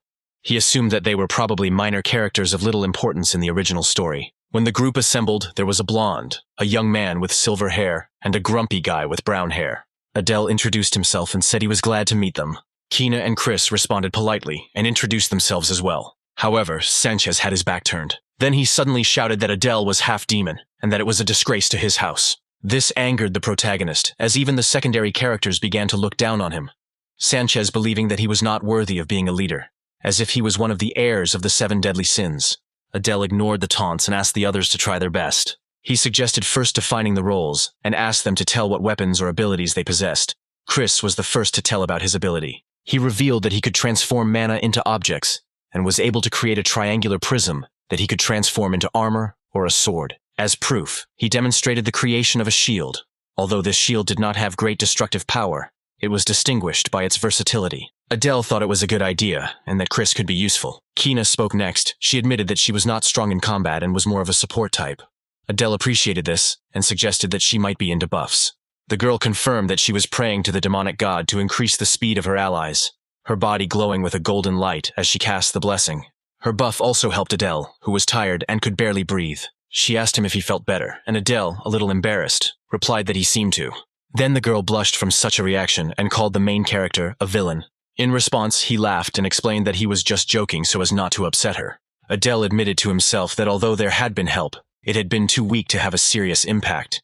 He even felt that she did not deserve to pass the first test. Finally, it was Sanchez's turn. At first he hesitated, but then he decided to demonstrate his ability. He covered his body with a layer of stones, which made the protagonist happy. He thought that the ability to harden would be ideal for the role of a tank. Sanchez pointed sternly at the protagonist, as if to say it was his turn now. In the blink of an eye, Adele used Sanchez's ring. In just a second, it was right in front of his face. Sanchez was stunned by the speed. Adele, with a piercing gaze, said that his ability was teleportation. At this, he placed his hand on the dagger, and Sanchez retreated, trembling with fear. Meanwhile, Chris and Kina were delighted with such power. But Adele himself was cautious. He was not going to reveal all the details of his ability so quickly, because there could be many variables left. After this, Adele organized the battle formation. He distributed Chris and Sanchez as the more defensively steadfast to the front, while he himself remained in the center, with Kina supporting him from behind. Everyone agreed to the plan and took up positions. Soon the instructor shouted that the second test was beginning and ordered the first group to move forward. Adele watched the scene with excitement and thought, even though everyone was facing the Holy Sword, Their eyes were burning with determination. The man standing against them struck accurately and quickly. Even using only 10% of his strength, he seemed incredibly powerful. In a matter of milliseconds, he attacked all members of the first group. The candidates were shocked, including the main character. One of them was seriously injured. His body seemed to be torn in half. Adele couldn't understand how this was possible, because he didn't even notice the movement of this man. It seemed incredible to him that this was only 10% of his strength. The first group dropped out completely. Then Ares called in the second group. However, it too was destroyed in the first onslaught of the enemy. The third group also entered the arena, and Adele felt fear. The fight didn't even seem fair. The fourth group appeared hesitantly. The leader and one of the participants looked nervous and angry, considering everything that was happening pointless and predicting defeat. Ares then emotionlessly suggested that two of them skip the test, and the other two continue. In response, they agreed and immediately moved away. After this, the remaining players volunteered to continue the challenge. Adele realized that they really had to fight this enemy. Chris was surprised that some contestants might refuse the test, and Adele confirmed that no one is forced to take the test. After this, the remaining members of the fourth group entered the battlefield. He thought that two people would not be able to cope with a hero like Cell, and decided to watch a little longer. The man's strength was overwhelming. One swing of his sword would send candidates flying into the air. Adele thought that if the holy sword used all of its aura, the two would be cut in half. Meanwhile, Chris was scared and doubted whether they could defeat such a monster. But Sanchez remained calm and mockingly asked if anyone was afraid of a simple man. Adele noticed that despite this, Sanchez's body was shaking with nerves, and he mocked him silently that even the guy's legs were shaking. The exams continued, and soon the fifth group was quickly defeated. After this, the ninth group was completely defeated. The 10th group, to the surprise of the protagonist and Sanchez, surrendered without waiting for a fight. The 20th group entered the arena, and Renee already seemed tired of it all. The 30th group appeared later, and Adele watched them closely, comparing them to the previous ones. In the end, 5 teams surrendered before the battle, and not a single group managed to deal a serious blow to the Holy Sword. It was a battle with an uncertain opponent, where you could refuse at any moment. Then a new battle began, in which for the first time the attack of the Holy Sword was repelled. The young man standing opposite desperately resisted, and surprisingly, coped. Adele noticed that the longer the teams entered the arena, the longer the battles lasted. Their skills became better, but soon the Holy Sword easily defeated everyone again. Adele whispered to himself that he now understood the true condition for passing the second test. Then Sanchez shouted out a warning that their group was going to be the next to go out, and everyone became visibly tense. Then Adele shared his opinion that in order to successfully pass the test, one must not give up even after being defeated by a powerful opponent, but continue to fight until the end. He came to this conclusion based on how the instructors treated those who gave up and taking into account the level of the Sword Saint. Adele then suggested that they follow a certain plan. After that, it was their group's turn. The hero then expressed his determination to try to defeat the Sword Saint and confidently stated that with their strength, it was possible. Everyone became excited, except Sanchez, who again expressed dissatisfaction with the protagonist's confidence. Adele smiled to himself and thought that, even being half a demon and having talent, he could win. Soon the fight began. Chris led the line, followed by Sanchez, and Adele and Kina took positions at the back, all standing in one line. Adele came face to face with the Holy Sword, who had taken a fighting stance. Unlike the protagonist, Adele did not have much information about Sele and was unsure what to do next. He gave the order not to break formation, and the group obeyed. Then the Holy Sword prepared for the first attack. Then Adele shouted to attract the enemy's attention. After this, the man dealt him a chopping blow. Chris's shield was completely destroyed, and he was thrown far back. Sanchez tried to block the next blow, and Adele ordered Kina to protect Chris. After this, the girl began to cast a spell. Then Adele warned Sanchez to hold on tight, and he tensed up, increasing his resistance as much as possible. The second attack from the Holy Sword followed immediately. Sanchez took a very hard punch right to the face, and although the cutting wave was cruel, he endured and remained on his feet. At that moment, Adele was carefully watching the Holy Sword. He saw an opening for a strike before the second swing of the sword, but he realized that it was too obvious. His inner voice was telling him not to go forward. It seemed that the enemy was provoking them. Adele wondered if there was some kind of artificial intelligence or something like that behind the Holy Sword. A new attack soon followed, and Adele gave the order to restore battle order. Chris, despite the cracks in his shield, ran forward. It was clear that he could not withstand another blow. Adele also noticed that Sanchez's hands began to crack. All this was caused by just one attack. The situation looked dangerous, so the hero urged everyone to just hold on a little longer. However, another devastating blow followed. Adele watched tensely as the battle unfolded, and Chris fell immediately. Now the attack was directed at Sanchez. The young man loudly expressed his irritation, which only increased the tension. Sanchez asked what Adele was waiting for, since they would all die if they continued to stand there. And Adele responded by saying that they just needed to hold on a little longer. When Sanchez called it madness, The thought flashed through Adele's mind that their group was the only one who was able to repel the second attack. He guessed whether the hero would repeat the same move. However, the Sword Saint used the sword differently. Adele watched his opponent's every move closely. At the same time, Chris lay prostrate, too weak to rise. Then Adele asked anxiously about his condition. After that, he decided to take a desperate step. He asked the guy to return to the ranks, urging him to trust him one more time, although he understood how difficult it was. Then Sanchez desperately tried to stop the protagonist, warning that the hero would attack again. But Chris trusted his leader, and they no longer had time to regroup. With a wild look, Adele admitted that he was going to plunge the dagger straight into his enemy's throat. This determination stunned Chris and Kaina. Meanwhile, the Holy Sword was preparing a new charge for the attack. Sanchez called out in a panic for Chris, who was out of position. But Adele calmly warned him that Sanchez would have to stand his ground without Chris's barrier. At this point, Sanchez was in a panic, and the attack landed on him. In an instant, his body literally fell apart. He was thrown into the air and didn't have time to react. Adele just watched, then activated his ability. In an instant, he swapped places with Sanchez. Once in the air, he came face to face with the Holy Sword, who was already preparing to strike again. The protagonist smiled and used teleportation again, this time towards the enemy's sword. A moment later, the man's sword fell from his hands, and Adele found himself next to his opponent, confidently holding a dagger. The hero looked to the side in surprise, seeing Adele where the sword should have been. With a hungry look, Adele moved forward, ordering the enemy to disappear. This bold move caught the attention of the examiner Aries, and Renee and the other candidates watched with interest. The protagonist's strategy seemed successful, but he was wrong. Before Adele could strike, the hero suddenly delivered a powerful knee to the ribs, catching the protagonist completely off guard. A moment later, he spat out blood. Despite the pain, he considered the man a scoundrel, and thought that he needed to hold out a little longer. Adele then activated his darkness ability, surrounding himself and the enemy with a thick black vortex of energy. Trapped in a dark space, no one outside could see what was happening inside. Adele looked nervously at the wound and sighed internally, admitting that without Chris's barrier, his organs might have ruptured. Although the teleportation didn't work, he was still able to trap the hero. A completely dark space without any light, the hero remained motionless. Then Adele thought that even he could not see anything inside, but he had fangs of darkness, much stronger than any weapon. He took the dagger and prepared for the next attack. Adele crept up on the hero, who remained motionless, trapped in black energy. Suddenly the enemy turned sharply, looking at the main character with greedy eyes. Adele was stunned. Then the hero pounced on him, preparing to hit him with his fists.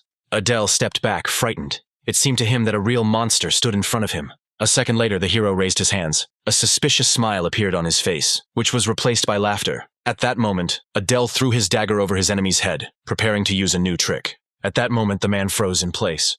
Before the final blow, the hero mentally said that now it was the hero who was caught on the hook. In an instant, a wave of daggers that looked like his own flew out of the darkness. Clenching his fists, Adele released an attack called Darkness Fang.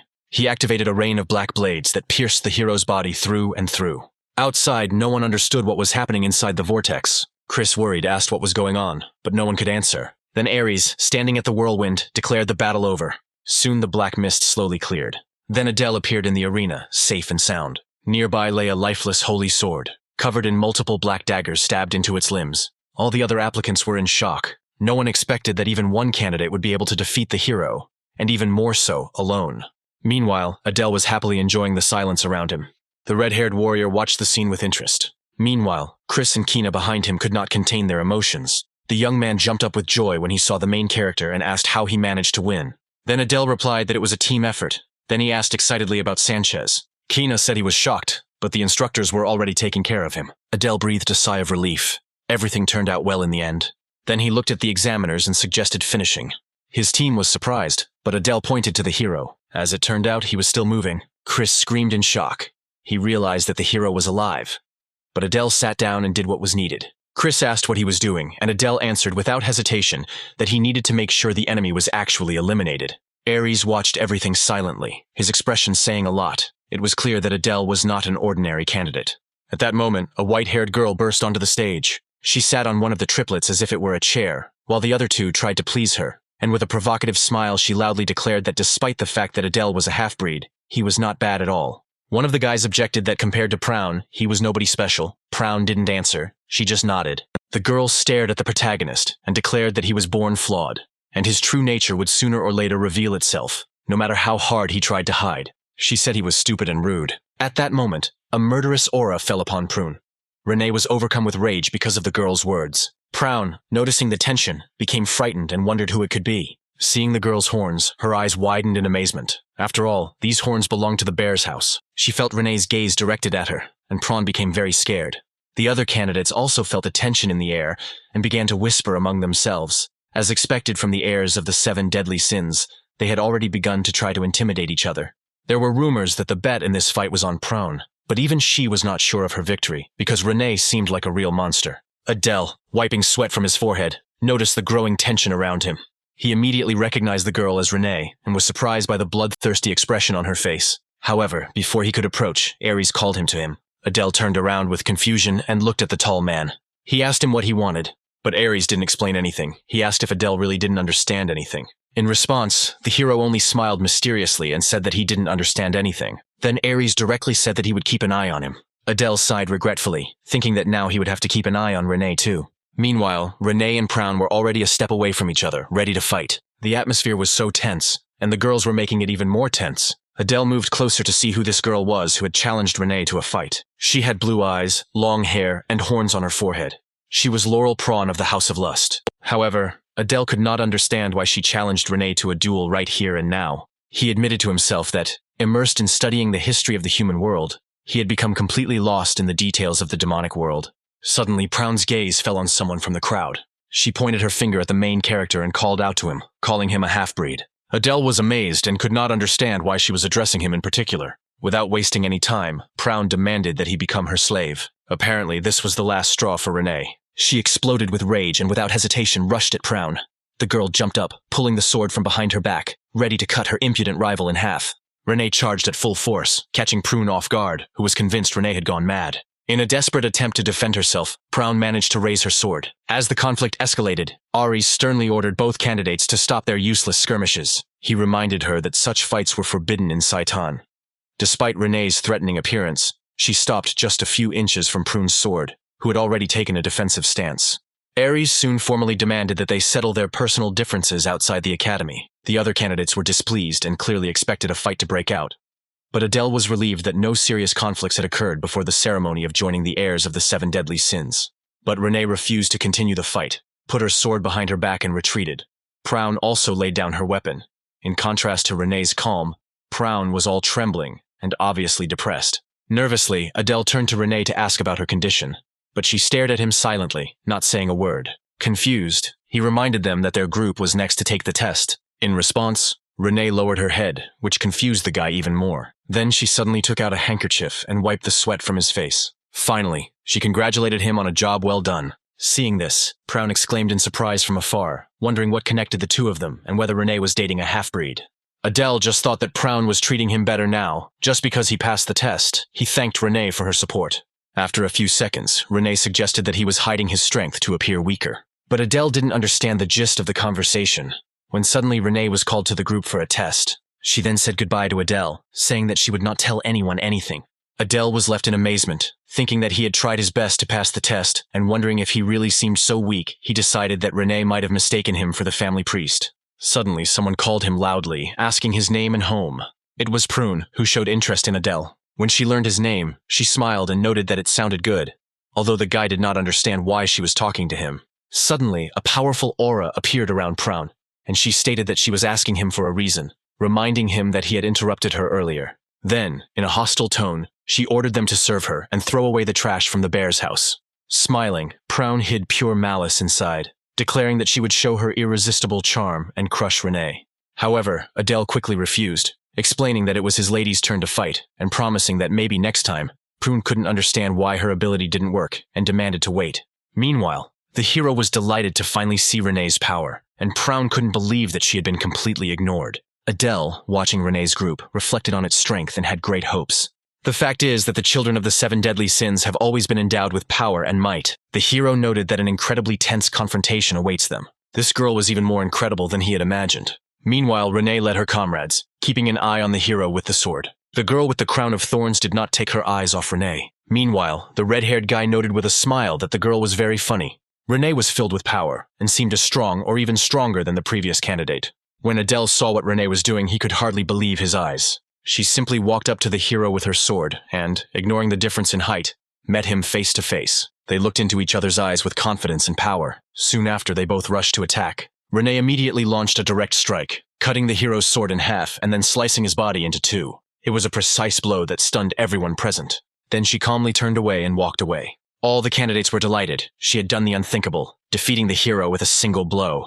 Ares showed interest in the girl, and deep down everyone was simultaneously chanting her name. Adele couldn't believe what he had just seen, and thought that he didn't even understand how she had defeated her opponent so easily. He soon realized that this was why Cell didn't attack her when she approached. He had already realized the level of her power. In the background, Proun disdainfully noted that it was a pity she had not seen the heroic sword humiliate the girl, but admitted that she must be strong enough to dare fight her. Adele then asked her if she thought that if all the children of the 7 deadly sins united, they would be able to defeat a real hero with a sword. Proun laughed and doubted that anyone could surpass the current hero. If the old Dark King was alive, the situation would be different, however, Adele countered, suggesting that if their abilities exceeded 10% of the hero's power, then a lot could change. This made Proun furious, and she took the protagonist's words as an insult. In her opinion, anyone with eyes could see that the pathetic fake of a hero did not reach even 10% of the strength of a real swordsman. Adele thought that he was fighting a copy that was far from the original. Even though he was the creator of this world, he admitted to himself that he knew little about the world of evil, but the anticipation he felt in his heart did not leave him. He was interested in where all this would lead. The next group to be tested was the children of the 7 deadly sins. Perhaps the influence of Renee's test had an effect on the others, as they too easily defeated the hero with the sword. In a group of 40, the red-haired boy passed the test without difficulty. The results were so one-sided that it was difficult to distinguish the difference in strength between the heirs of sin. The girl with the crown of thorns also passed with ease. Adele realized who was the strongest of them and felt that he should not worry. Finally, Ares announced in a stern tone that the entrance examinations were over and called everyone to gather in front of the lectern for the announcement of the results of the second test. Everyone who participated in the battle was declared to have passed. Regardless of victory or defeat, the rest failed. Adele thought that, as expected, those who gave up really failed to pass. Ares then congratulated those who had successfully passed and informed them that they were now official members of Saitan and apprentice students. However, he said it was too early to rejoice, warning that a difficult road lies ahead when one might want to give up. All those who passed were instructed to gather for the induction ceremony in 2 days. He also ordered that the 8 who had defeated the hero with the sword should remain in place. Renee was surprised and asked the protagonist why they should stay. He suggested that Ares might be going to reward them with the very arsenal that was mentioned in the first exam. Ares later explained the reason for their presence. They all passed with honors, and as promised, everyone would now be given the opportunity to enter the armory. A red-haired guy named Valtan raised his hand with a question. He asked if it was possible to take several weapons at once. He noted that in his opinion, Saitan's weapon was very good. Adele, watching what was happening, thought that Valtan, the son of Envy, had always been distinguished by greed and curiosity.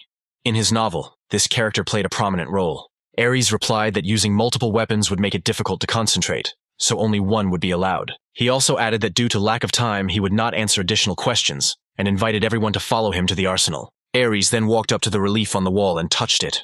The symbol that appeared there lit up brightly. Then a door surrounded by magical energy appeared in front of them. Ares declared that this was a privilege that Saitan was giving them, and that each person's choice could be the best or worst in their lives. Adele became agitated. He noted that the door resembled the entrance to a dungeon and not to a weapons warehouse. Ares indicated that they could enter one at a time in the reverse order of the second exam, and that everyone would be searched for safety upon exiting. Adele thought with some bewilderment that he would have to go last.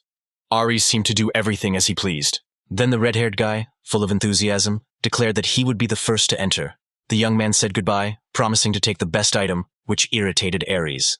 While they waited, Renee struck up a conversation with Adele, saying that she was going to choose an artifact since she already had a weapon. She asked what he would choose. At that moment, the hero thought that if everyone took the artifacts, then there would be nothing left for him when his turn came. The first to come out was Valtan, who chose the crown, apparently because he thought the item was cool. Adele watched with interest and thought that, apparently, everyone was choosing artifacts and wondered if he should take the armor. Soon it was the protagonist's turn. Renee had already returned and told him that it was his turn.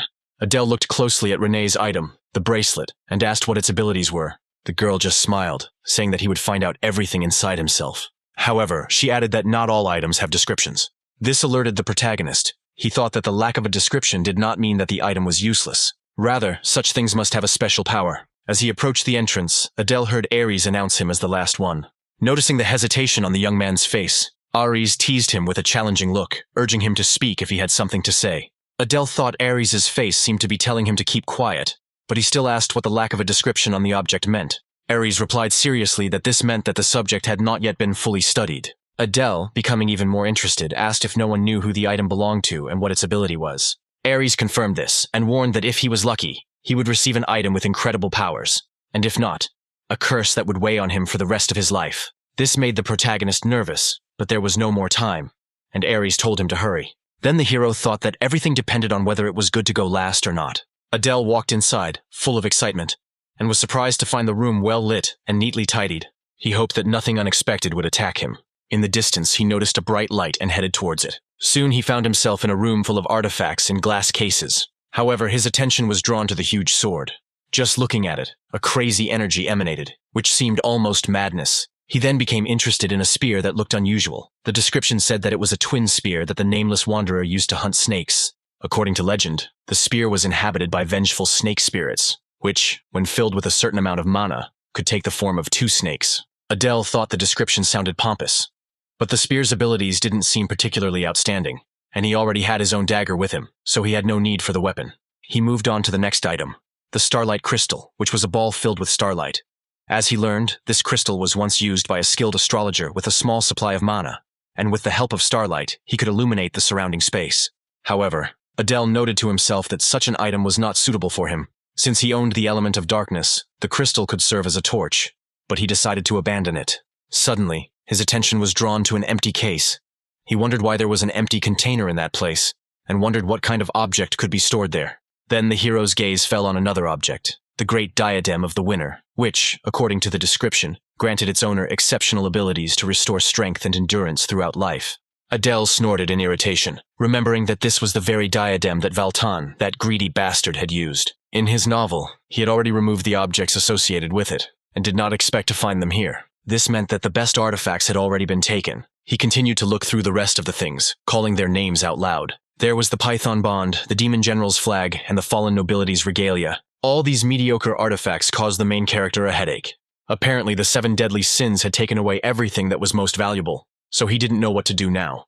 Most of the armor and weapons looked worthless, until his gaze fell on a broken sword with no description. He assumed that there was not much choice, but if it was a cursed artifact. However, at that moment he had an idea. He took out the magic paper, explaining to himself that he needed to save gold, but now he would have to use it. He started asking questions about a broken sword with no description in the armory. The magic paper demanded payment, an artifact above the relic level or 100 gold coins. Adele noticed the damaged scroll and decided to test his tactics. He asked about it. The cost of the information was at least 50 gold coins. So he began to move forward, realizing that if he could find out the price of an item, all he had to do was hunt for the most expensive one. There were 7 boxes in a row without descriptions, and he began to ask about each one in turn. He asked to tell about the stone in the shape of a black eagle. The magic paper immediately demanded payment, at least 1 gold coin. Adele thought that if the price was only 1 coin, then the item was most likely useless. Finally, the paper revealed that the stone exchanged the owner's luck for someone else's misfortune, and Adele sarcastically noted that this was probably the very same cursed object. He kept asking questions, coming across prices from 50 to 100 gold coins, but found nothing worthy. There were only 2 items left, and Adele hoped that at least one of them would be useful. The magic paper finally reported that one of them was an artifact of at least the mystical level, and information about it would cost 300 gold coins. The hero's eyes lit up with joy. The mystical level meant great luck, perhaps even better than what the others had taken. Leaning towards the display case, he decided to take this artifact. However, something strange ran through the body of the main character. His gaze fell on the necklace, from which unusual energy emanated. Adele felt like someone was watching him and couldn't hide his anxiety. He still had one more thing to study, the necklace, and he wondered if he could use his senses to understand it. After some hesitation, he wrote a request on the magic paper to be told about this unnamed necklace. Suddenly, the paper began to shake, releasing a powerful and heavy stream of mana. Adele was confused. He didn't understand what was happening. The paper eventually stated that in order to obtain information, it would be necessary to offer the creature as a sacrifice. This shocked the main character. He thought that perhaps he was looking at a legendary item. At first he felt that everything was lost, but then suddenly luck smiled on him. However, he reflected that he knew nothing about the subject yet, except for the high price for revealing its secret. Adele decided that it was too early to rejoice, and wondered who exactly would have to be sacrificed. Now he didn't even have a lower being, let alone dark spirits. Taking a risk, he decided to try to fill the necklace with his dark magical energy. However, this did not produce any results. Sitting opposite the object, arms crossed and visibly irritated, Adele quietly admitted that he would very much like to understand what the necklace was capable of. but it only demanded a sacrifice, without revealing anything more. He decided to try his luck and asked on the magic paper which god was associated with this unidentified necklace. However, the paper insistently repeated that he must make a sacrifice to God, so Adele admitted that it did not work. He began to think that even if he rephrased the question, the answer would hardly change, and he began to wonder if it was time to give up. Finally, he removed the protective case and pulled out the artifact. Then Adele put the necklace on his neck. It was decorated with stones that looked precious. He was sure it was much more valuable than any ordinary artifact. He felt like he wanted to check one thing and open the status window. There was something new there.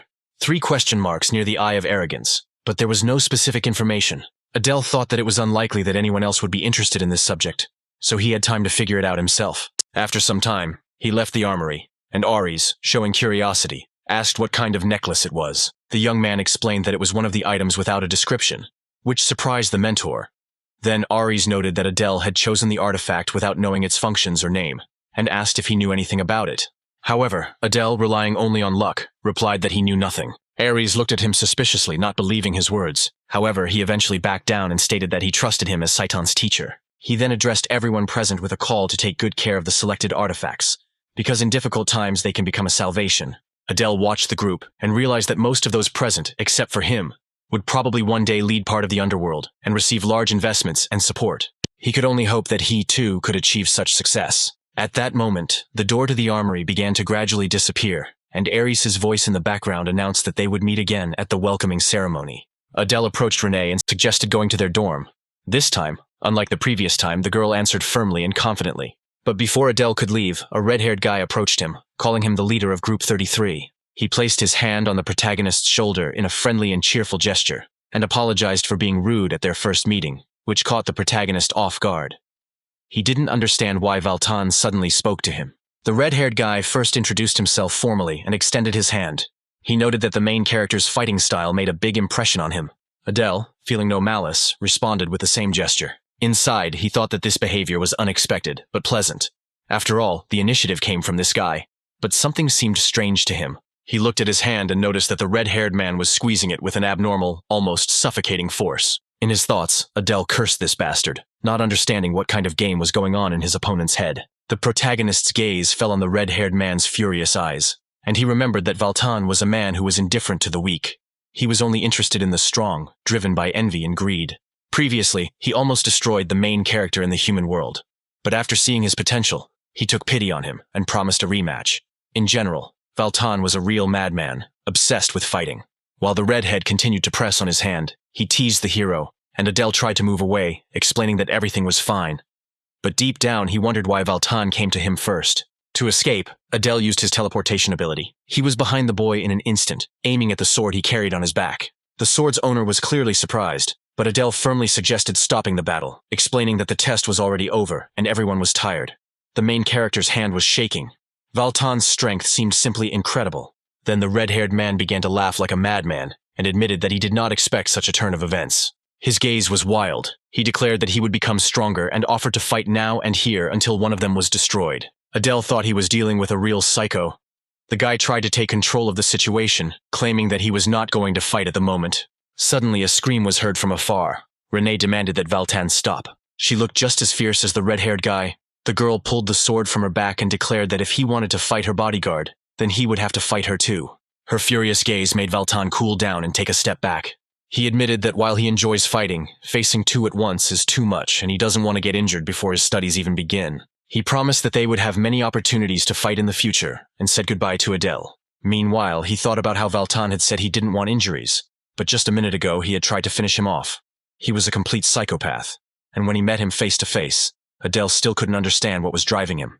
Meanwhile, Valtan then looked at the sword lying on the ground, not understanding how it got there. Renee turned and called out to the protagonist, and Adele followed her. He felt excited, only one day had passed, but it seemed like he had lived several at once. He began to get used to life in the sight.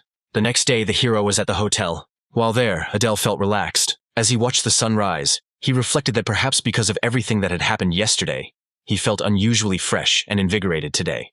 In front of the mirror, he carefully examined his body and noted that it seemed stronger. Picking up the uniform that had just been delivered, Adele decided to try it on. Saitan knew where they were and sent the uniform directly, which seemed like a thoughtful gesture to him. When he put it on, he was surprised by its comfort. The uniform was much more comfortable than he expected.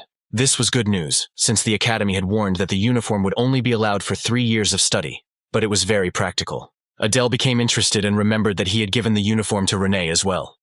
He became interested in how she looked in it and decided to check. Then he knocked on the door of her room. Renee asked who it was, and Adele enthusiastically replied that it was him, and he wanted to know if she needed any help before she went out.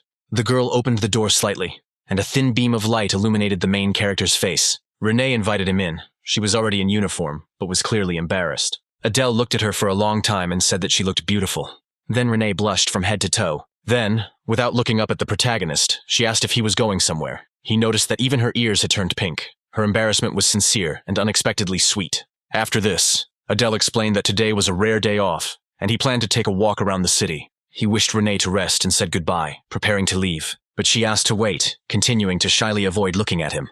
She quietly said that he seemed to have some business. This surprised the main character. He wondered if he had forgotten something important. When Renee finally looked at him, her face was flushed with anticipation, and it made him uneasy. The hero began to seriously think about what he might have forgotten, and she turned to him as her guard. At that moment, Adele suddenly remembered that he had to protect her. He had completely forgotten about it, enjoying the thought of a free day. And then Renee announced that she would go with him. She just needed to change, and asked him to wait a little. The girl looked at him embarrassedly, as if asking how much longer he would stare at her. Understanding the situation, Adele hastened to agree, and offered to wait outside. But inside he almost burst into tears. His day off was already ruined. Today the city was quiet and the weather was pleasant. Observing the lives of passers-by, Adele noted that the city was alive and clean, and it was hard to believe that there had been a war here just 10 years ago. The southern parts of the capital were still undergoing reconstruction, but in the very center, everything looked perfect. He noted that it seemed like people had won the war, but were still unable to completely conquer the capital. Suddenly, Renee tugged at his shirt. She sheepishly stated that she was interested in one of the food stalls. Adele walked over and noticed that it was a kebab stand. Then he asked the seller what the shashlik was made of, and he quickly replied that it was venison shashlik with vegetables. Adele had no idea what the meat would taste like, but he assumed it might be similar to chicken and ordered 2 pieces. Renee took a bite of her shashlik without ceremony. Adele also appreciated the taste. It turned out to be very pleasant, and the girl, chewing, happily confirmed that the food was delicious. Adele watched her in surprise, not expecting that such a serious girl could enjoy food so sweetly. After that, they continued walking around the city, talking and laughing.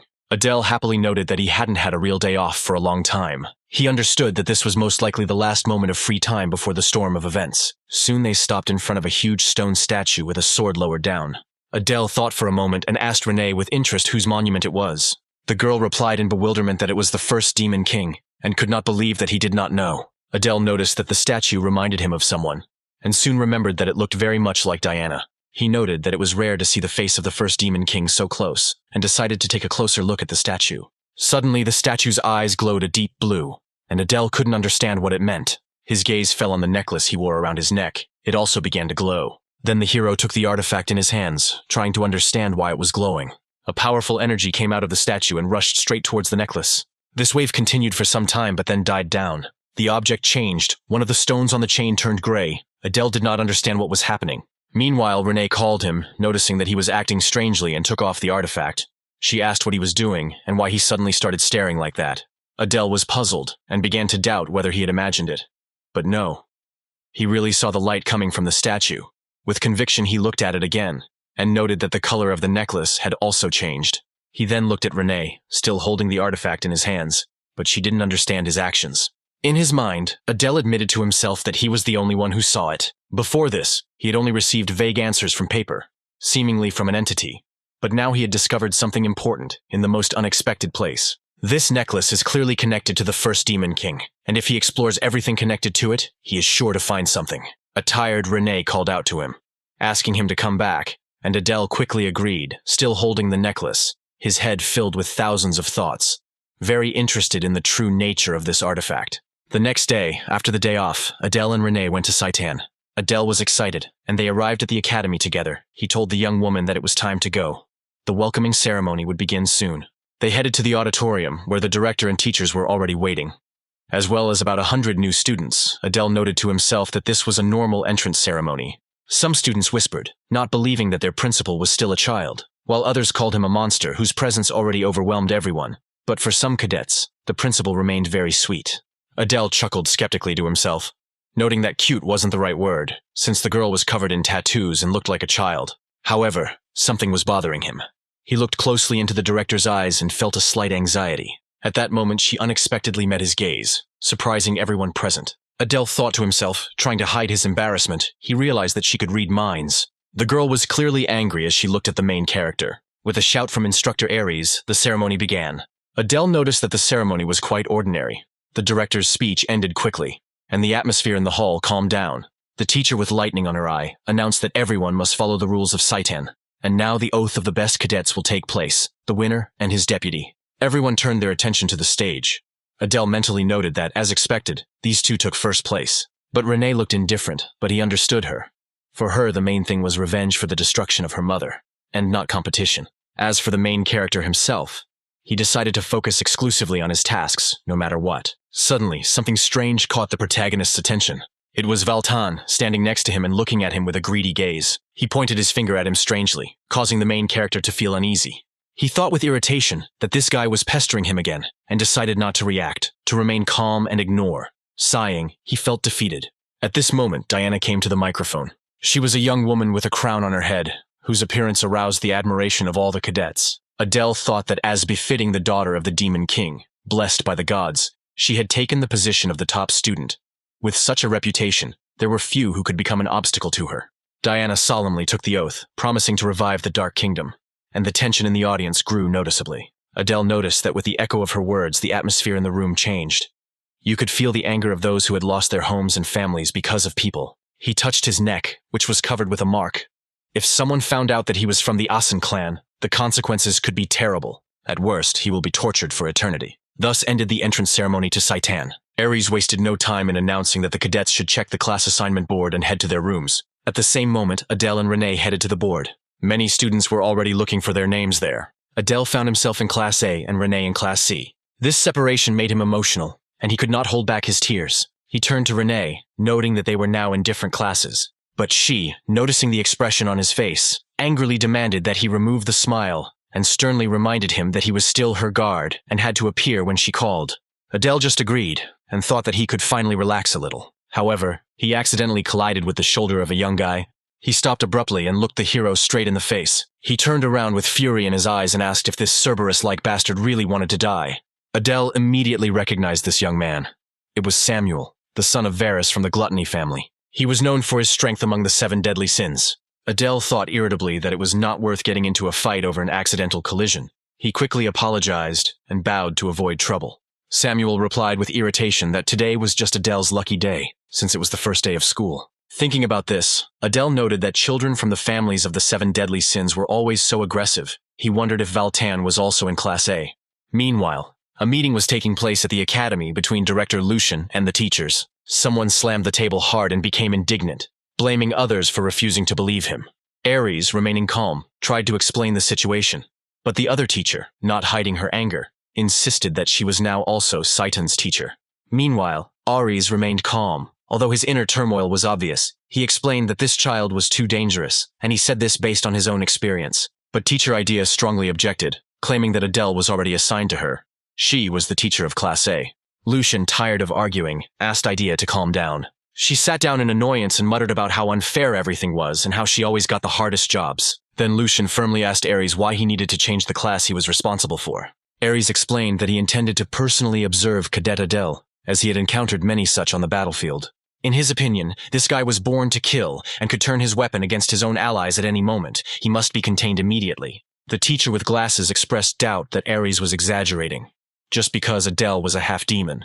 Another supported this opinion, adding that the youth was much weaker than the children from the families of the 7 deadly sins. However, Aries firmly stated that strength is not only about power, but also the courage to try the impossible, as well as the composure that Adele exhibits, and these qualities in him are not inferior to those of the representatives of the 7 sins. The other teachers exchanged puzzled glances. Aries, emphasizing his decision, concluded that this was precisely why he wanted to take responsibility for Class A, since Adele required special care. But before he could continue, Idea abruptly interrupted him. She pointed out that this sounded like a lack of trust in her. She asked when they would stop treating her like a child. Lucian, already irritated, released a powerful energy, demanding silence. The atmosphere became tense and no one dared to speak up. Then Lucian turned to Ares, acknowledging his concerns but reminding him that the class assignments had already been made, and changing them now would be harmful. Ares confirmed that he understood the situation. To appease Idea, Lucian instructed her to pay special attention to Cadet Adele, to which she quickly agreed. Finally, Lucian called the meeting to an end and told the teachers to head to their classrooms to greet the new students. Soon, Adele finally made it into room 1A. At that moment, he felt that he was out of luck. Upon entering, he immediately encountered Prune, but was relieved to note that it was neither Diana nor Valtan. At the back of the room stood Samuel, the same guy he had encountered recently. Sitting down, Adele noticed how Prune approached him and began interrogating him. To his simple explanation that the classes were assigned randomly, the girl declared with a smile that he would now be her slave. Suddenly Samuel, gritting his teeth, threatened both of them. He said that if they did not shut up, he would finish them off. Prune became angry, and their argument quickly escalated into a serious confrontation. Meanwhile, Adele could barely hold back his tears. He understood that there would definitely be no peace here. At that moment, the door swung open. Idea entered the office, immediately capturing the attention of all the cadets with her authority. She approached them with a comment about the noise and disorder on the very first day. Adele recognized her immediately. It was the same woman who had taken the entrance exam. She clapped her hands to focus and introduced herself as the instructor in charge of Class A. She said she had a nickname, the Legion of Calamity, because she was known for her cruelty. At this moment, the hero tried to understand why she had such a strange nickname. Some students started talking about her reputation, that she had killed 10,000 people at the Pollux River, and someone tried to correct that it was all 30,000. Adele was filled with respect for her. With such a mentor, he might have a chance to survive here. After the introductions, Idea explained how the classes would be conducted. She said that she would teach hunting techniques. However, you won't be hunting animals or demonic beasts. Then someone asked her who they would hunt then. Idea replied that they would hunt people, those who had brought the students here. This caused the main character to be truly delighted. Finally, the real game begins. Idea added that other instructors would be teaching magic and weapons, and Prawn thought to herself that at least Idea had a nice face for a teacher. In addition, Idea will be responsible for basic physical training. With these words, she invited everyone to the first training session on a spacious field surrounded by high walls. Everyone was impressed by its size, several times larger than usual. The hero couldn't understand why they prepared such a large area just for training in magic. At that moment, Adele and the other students heard strange sounds behind them. The Idea caught the attention of the students and began to cast a spell. Thick black mana swirled in her hands and turned into a growing portal. Soon the students saw someone's leg appear from the portal. An army of people emerged from it, looking like dolls, just like the sword-wielding heroes at the entrance exam. At this moment, all the students present were shocked. Seeing the fear and admiration of the cadets, Idea explained that these were not real people, but only illusions created by her magic. She also admitted that she was the one who recreated the Holy Sword in the exam. Adele was surprised to see that the clone had almost a tenth of the power of the Holy Sword, and thought that this woman was a real monster. Saiton is strong, but the Royal Academy is on a whole other level, and just looking at it gives you goosebumps. Idea explained the essence of the task, to pass through these illusory people and get to her. At that moment, the woman noticed a man who interested her very much. She then turned to Adele, asking him to introduce himself.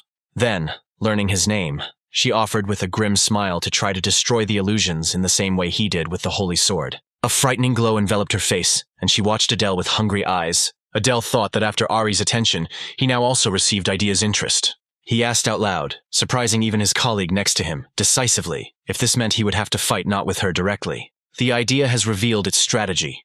People have a leader who coordinates their actions, serves as a source of their mental strength and a central support. People fall like dominoes if you kill the leader, and if the leader is strong, then the whole army is strong. So she eventually declared that she herself would be that leader. Adele understood the logic of what was happening and quietly took a dagger out from under his coat.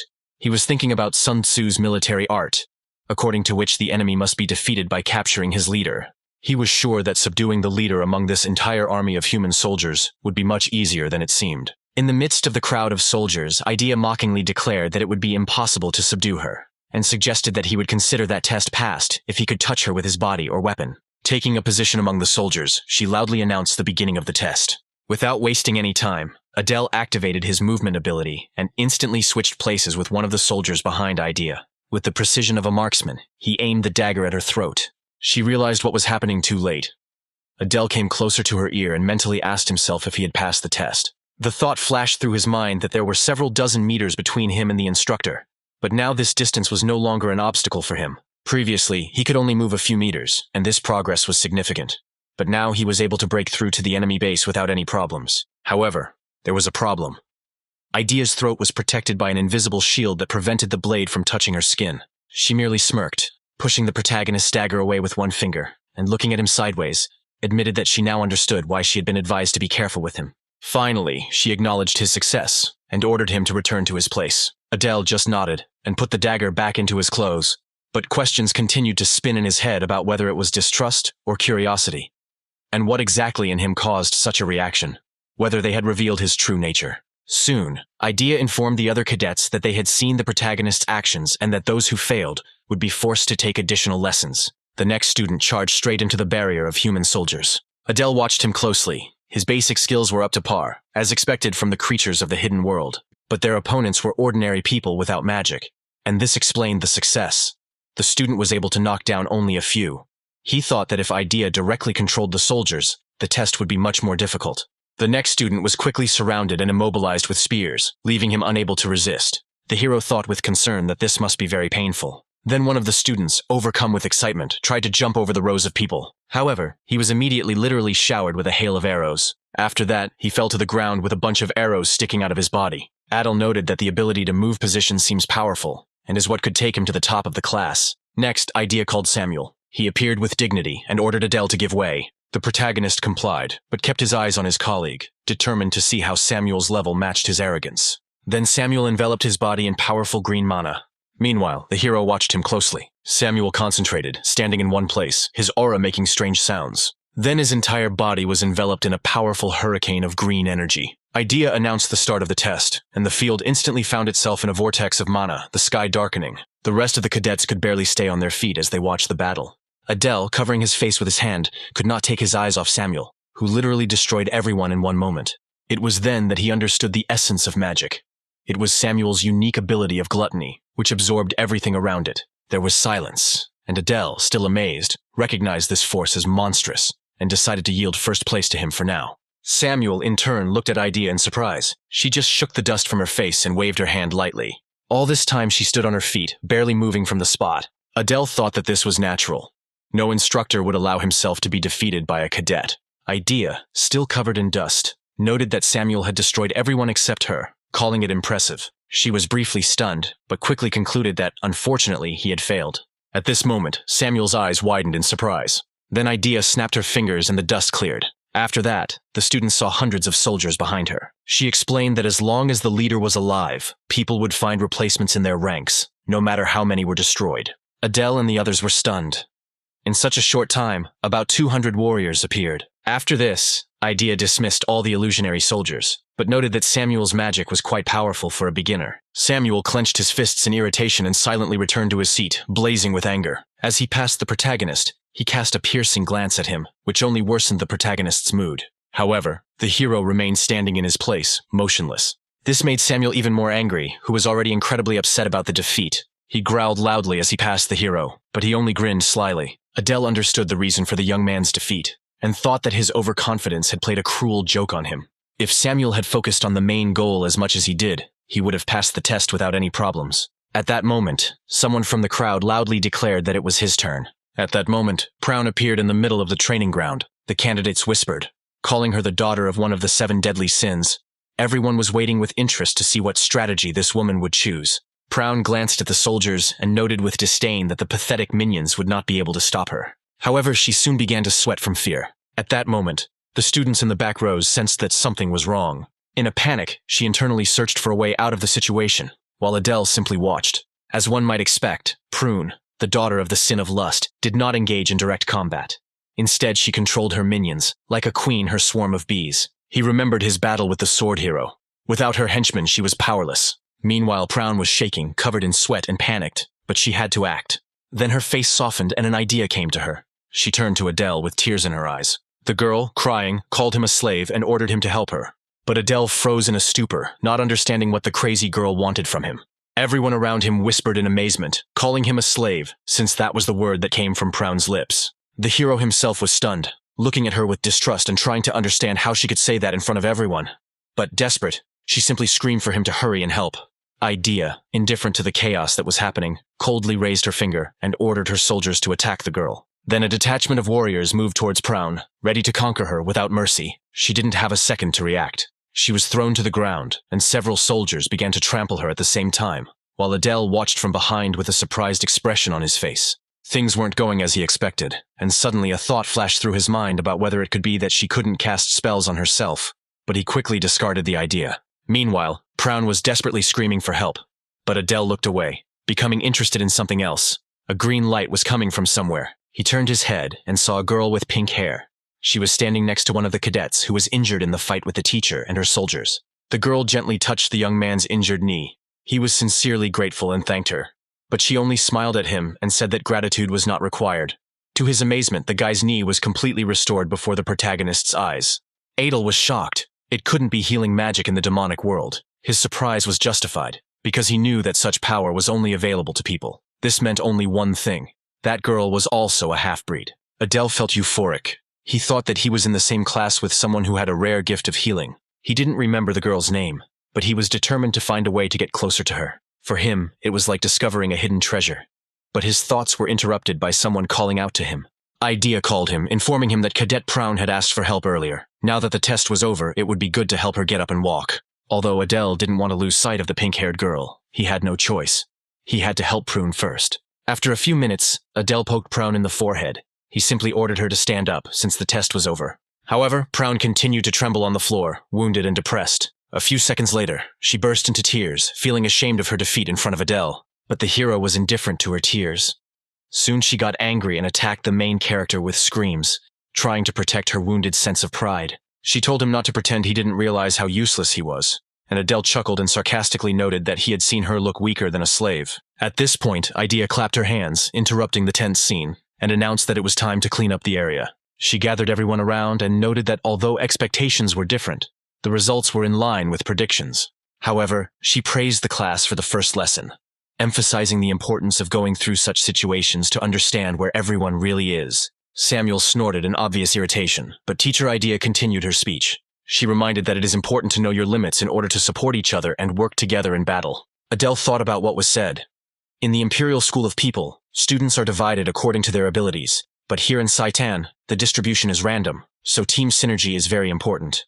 Idea then turned to the only one who had passed the test, Cadet Adele. She looked excited and said she was looking forward to his progress. Adele thanked her in return and promised to do his best to master everything, while the other cadets' gazes were sharp and tense.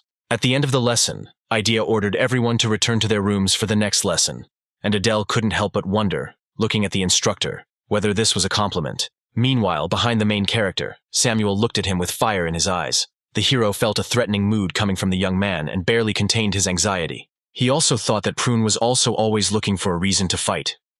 In the midst of these thoughts, Adele thought about the important question. Is it possible to build his own faction here? Then the students went to their rooms. After the lesson with Instructor Idea, the usual lessons followed. The next teacher introduced himself as the person responsible for theoretical education and began to explain. In the theory class, they learned about the history of the Underground Kingdom and the weaknesses of humans. Demons were descended from the first Demon King, and their body structure is very similar to humans. Then Adele sighed thoughtfully and wondered if they hit the right spot. Would it hurt as much as it did to people or not? While the teacher was speaking, the whole class looked almost asleep. The teacher warned that in the next lesson, there would be a test on today's material, and if anyone wanted to avoid additional classes, they had to remember everything well. Then Adele slammed the textbook shut and sat down on the desk. He thought it was serious. Everything was like in the old school. It was only the first day, and he already felt incredibly tired. Looking around, he noticed how his classmates interacted with each other. He thought that he had no friends again, like before. Then he saw the same girl with healing powers, sitting alone. She also didn't speak to anyone, but simply silently looked somewhere ahead. Adele stood up with determination and decided that this time he would speak to her. He approached her very slowly. When the girl noticed him, she looked back silently. Adele smiled softly and introduced himself, saying he was pleased to meet you. At this point, other students began to watch them. However, the hero did not understand why all eyes were now directed at him. The pink-haired girl looked nervous and barely managed to answer that she was also glad to meet him, although she stuttered. Adele noticed that when two half-breeds communicate, it is always noticeable. The girl seemed shy. It is better to postpone the conversation for later. He said goodbye and promised to continue the conversation later, and she nodded, embarrassed. Adele then headed towards the classroom door, thinking that maybe he would go to the toilet to relieve his loneliness with mana or something like that. At that moment, Samuel appeared at the door and tried to enter. Then Adele realized that this was the worst moment for a meeting. As expected, Samuel was already irritated. However, not wanting to create a conflict, Adele smiled and said that he was just about to leave and offered to go ahead. As Samuel passed by, he muttered contemptuously that Adele was a disgusting, low-class creature. Tired of the hostility, Adele did not leave it unanswered. He smirked and doubted that Samuel's family could be anything special. At that moment, the guy looked at the hero furiously and asked him again what he had just said. He said that if Samuel behaved like that, he was probably raised by real scum who talked and walked just like him. Samuel froze in place in response, his face contorted with rage. He then growled, declaring that he would tear the protagonist into 1,000 pieces. Adele, remaining calm, carefully analyzed his opponent. Unlike Valtan, who simply showed irritation, Samuel showed real hatred and hostility. He thought that if this guy was going to get in the way of his plans, maybe it would be better to eliminate him right now. Samuel reasoned that if he used magic, no one would care if the main character's arm was torn off. However, the tense atmosphere suddenly disappeared, and a professor wearing glasses suddenly entered the room, appearing out of nowhere. He calmly announced that the lesson would soon begin and ordered both of them to take their seats. Adele and Samuel were shocked. No one understood how and when this man appeared. Samuel realized that his powers were completely gone, the mana no longer enveloping his body. Adele, slightly puzzled, thought that even if he accepted the fact that the professor had suddenly appeared, both of their magical abilities were blocked. He wondered who this new teacher was. The professor adjusted his glasses, introduced himself as Robolt, and asked everyone to quickly take their seats. Even an irritated Samuel turned and walked to his desk, with Adele following him. He couldn't shake the feeling of unease. It was strange how easily Robolt had turned off their powers. As the students sat down, the pink-haired girl gave Adele a pointed look. The professor continued the introduction, explaining that he would now teach magic. Adele immediately remembered that it was Robolt who blocked all his magic. He thought that it was logical. If this person was a teacher, then he must be an experienced magician. This promised good prospects. Adele thought about magic in any fantasy world, and the first association was always magic. In his novel, magic was neither a talent nor an innate quality. Rather, it was something else, closer to skill, and on the other hand, even to an academic discipline. Robolt enthusiastically began to explain the basics. To study magic, you first need to understand the attributes. These are the 4 main elements: earth, water, wind, and fire. If you add light and darkness, you get 6 fundamental attributes. Adele reflected that most people only had 1 attribute, but perhaps he had 2. The bear's family was definitely connected to the darkness, but he wasn't sure about the arsonist family. Robolt noted that in today's lesson, they would determine each cadet's attribute. He showed a black ball with purple hues, and suggested that they take turns coming up and putting their hand on it. The color of the ball would change, showing the attribute. Then the hero decided that he would stay aside and watch everyone else for now. The first cadet approached hesitantly, despite his fear, and put his hand on it. The color changed to a deep red, after which Robolt announced that the student had the fire attribute. He added that the green color represents the wind. The teacher then continued the tests, quickly identifying the attributes of the other students. When it was the protagonist's turn, he noted with a slight grin how quickly the teacher announced the results. After this, Robolt asked him to come forward, calling Adele by name. The hero was very surprised that the man knew his name. Approaching the ball, Adele placed his palm on it. Then he noticed that it had changed to a black-gray color, a shade he didn't recognize. The professor was surprised and said that such an attribute is extremely rare. The black color symbolizes darkness, usually found in high-ranking demons, and gray is a new phenomenon for him. Intrigued, Adele inquired about the meaning of these flowers. Robolt then explained that the color gray signifies chaos, magic that disrupts the natural order of things. This surprised the main character, and he decided to find out more about it. But the professor said with regret that he didn't know more about him. But this made the main character think. It was the first time Adele had heard of such an attribute. Even in his own novel it had not appeared. Magic defies the natural order of things, and perhaps that phrase holds the key to what it is, so he decided to focus on studying the darkness, as it was closer to him.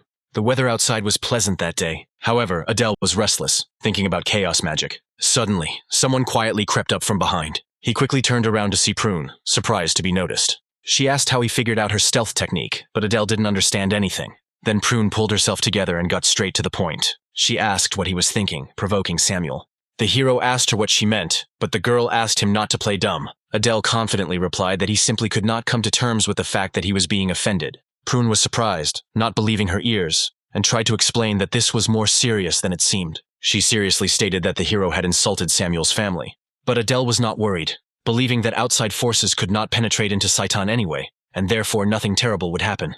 But Prune shook her head and explained that it was not just a matter of demons fighting. That guy's family was famous, but she didn't say why. Then she sighed and decided not to continue the conversation. After that, she turned around and went back to her desk, warning the main character to be careful. Then Adele became interested in what exactly she wanted to say. He warned that she meant cruel revenge. However, he quickly pushed these thoughts aside. deciding to focus on the last lesson of the day. Suddenly, Teacher Aries flew into the room. He shouted loudly, calling everyone weak and declaring that none of them deserved to be here under normal circumstances. He continued by saying that despite only fighting a training dummy with 5 to 10% of the strength, all but the top 8 groups were wiped out. Adele quickly understood the essence of the game.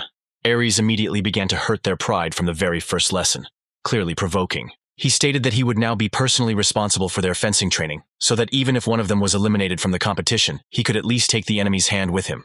Aries then led everyone to the training track and ordered them to run without stopping. During the race, he never tired of repeating that the basis of fencing is physical strength, and that technique combined with endurance becomes 2 to 3 times more effective. The classes were exhausting, and many could barely stand on their feet.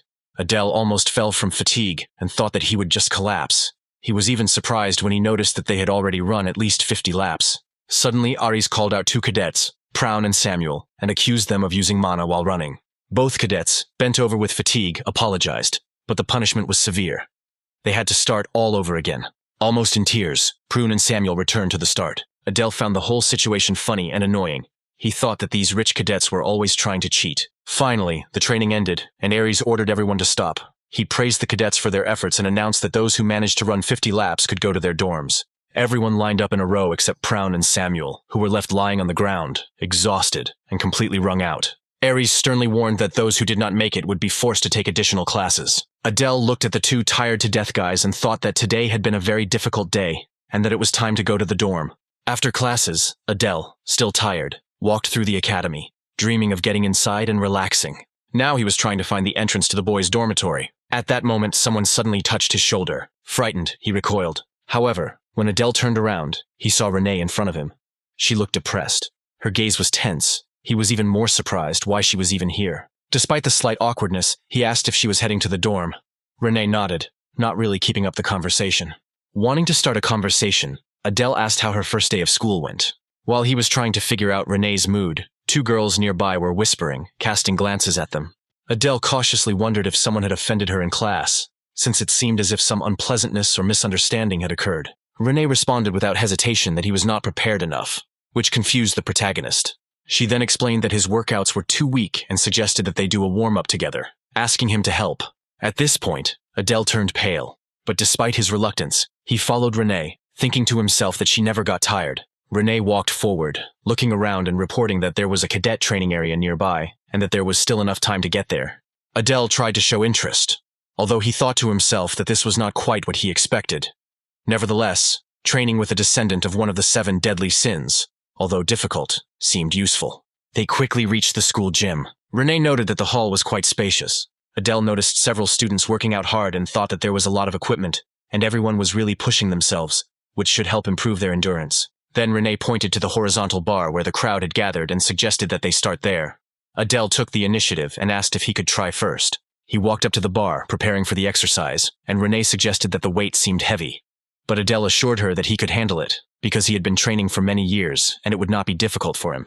He began to try to lift the barbell, but soon began to cough from a cold sweat and turned red. Renee, watching her bodyguard suffer, ordered him to stop so that he would not harm himself. Tired and out of breath, Adele admitted that his body was not ready for such stress after a long period of inactivity. At that moment, Renee herself took a place at the horizontal bar and easily lifted the heavy barbell over her head. Adele, still lying on the floor and trying to come to his senses, praised her, calling her a lady, and admitting that he couldn't even match her in strength, which made him wonder how hard his work must be. Adele and Renee continued to train in the gym for about 2 hours. Then Adele noticed that she was still working with weights and suggested that she finish and go back. Renee agreed and lowered the barbell. Then Adele took her jacket and offered to walk her to the entrance of the dormitory.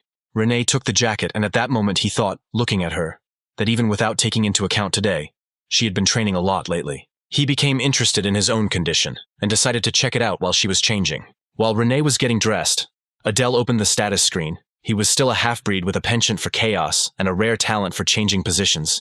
His features remained the same. Mana attracted special attention. It grew from 1297 to 1321, although progress was slow, only 24 points, despite nightly training and energy control. He thought that this was the slowest period of growth and wondered if he should drink some elixir.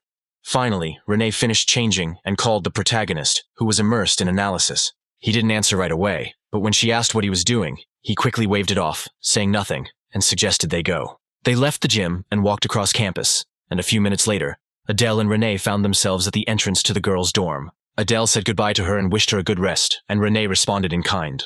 As soon as she entered inside, Adele sighed with relief, thinking that it was finally over, and that he was about to collapse without strength, so it was time to go to the dorm to rest. He walked up the stairs, holding the map in his hands, thinking to himself that the stairs led up and to the right. He reminded himself that his room number was listed on his acceptance letter, 47. Having reached the 4th floor, he finally found the right door and wondered who would become his roommate. He hoped that it would be someone who was not only skilled, but also pleasant to talk to, because if necessary, he could try to persuade such a person to his side. Before opening the door, he tried to cheer himself up.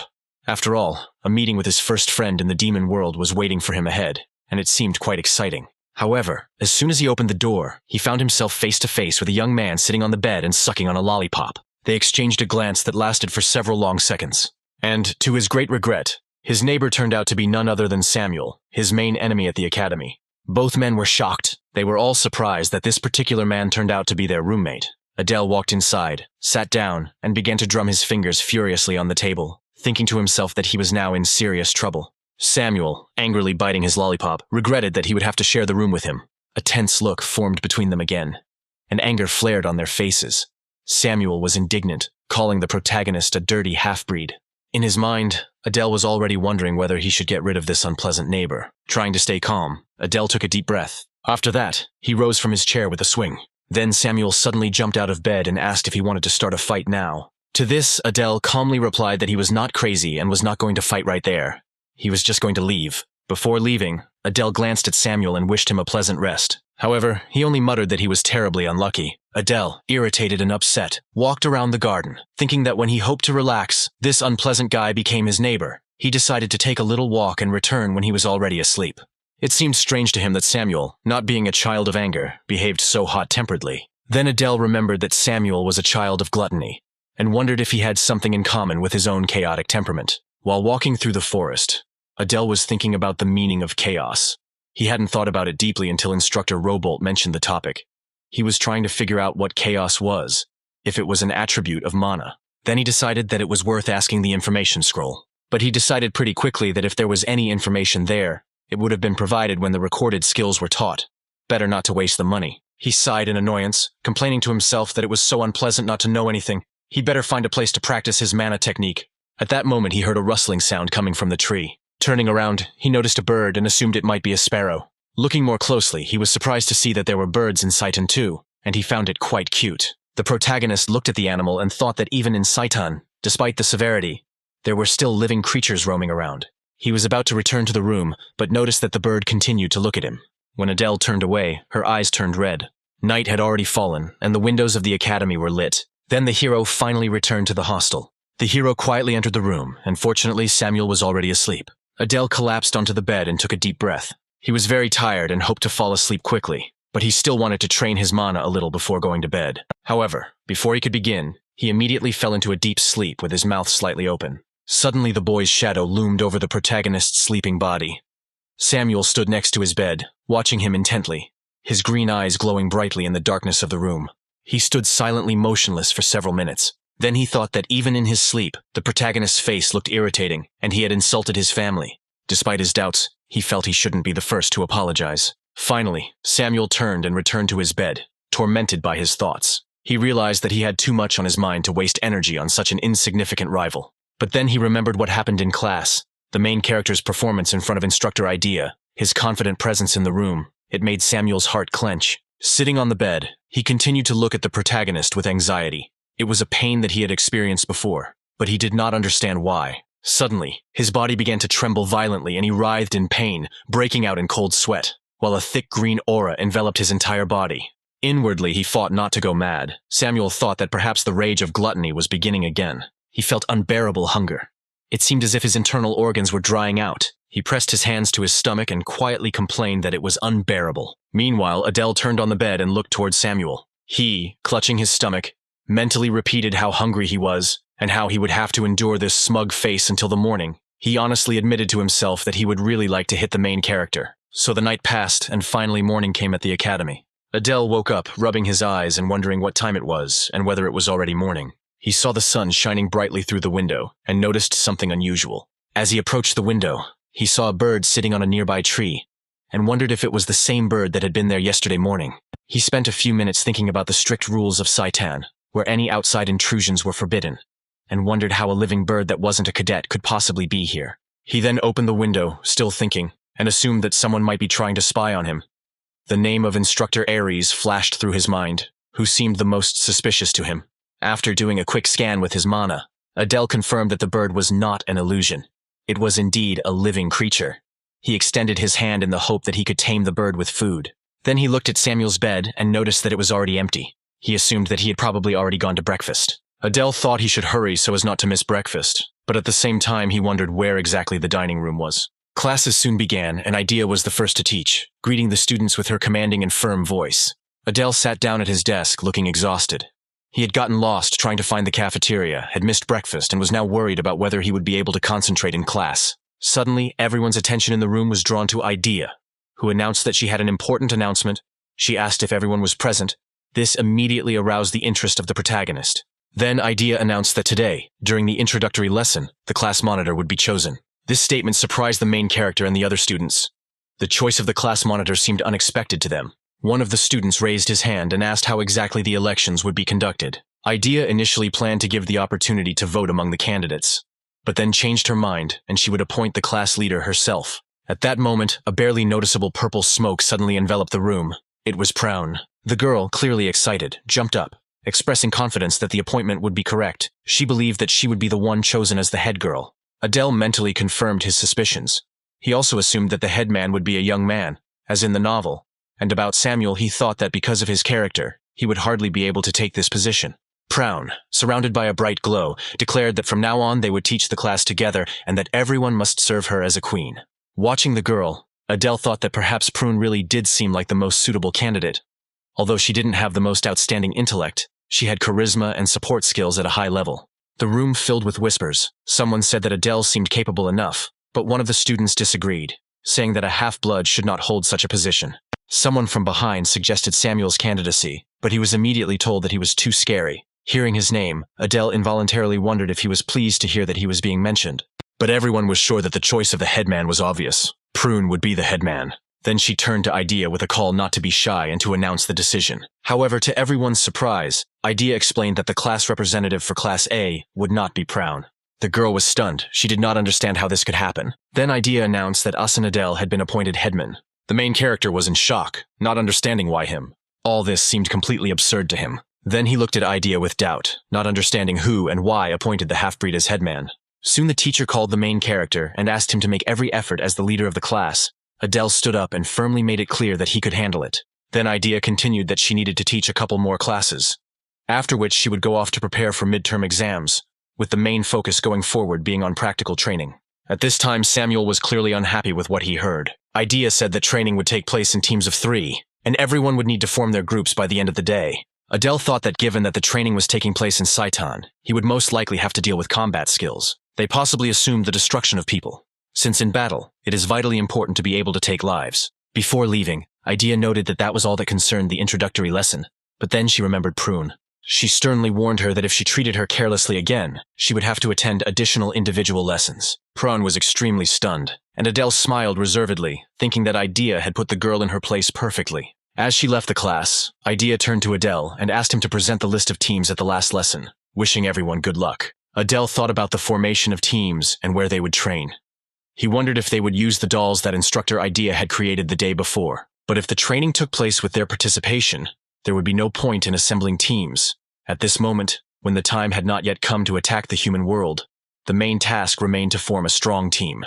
Looking at the pink-haired girl, Luna, he decided that perhaps he had already made his choice. Meanwhile, an instructor walked through the corridors of the academy. It turned out it was Aries. His expression was filled with rage, which immediately attracted the attention of the other teachers. At this time, Idea was busy with administrative matters in her office. Suddenly, Aries burst into her presence with a loud cry. She greeted him calmly, but the man exploded with rage, demanding an explanation as to why she had appointed the protagonist as class president.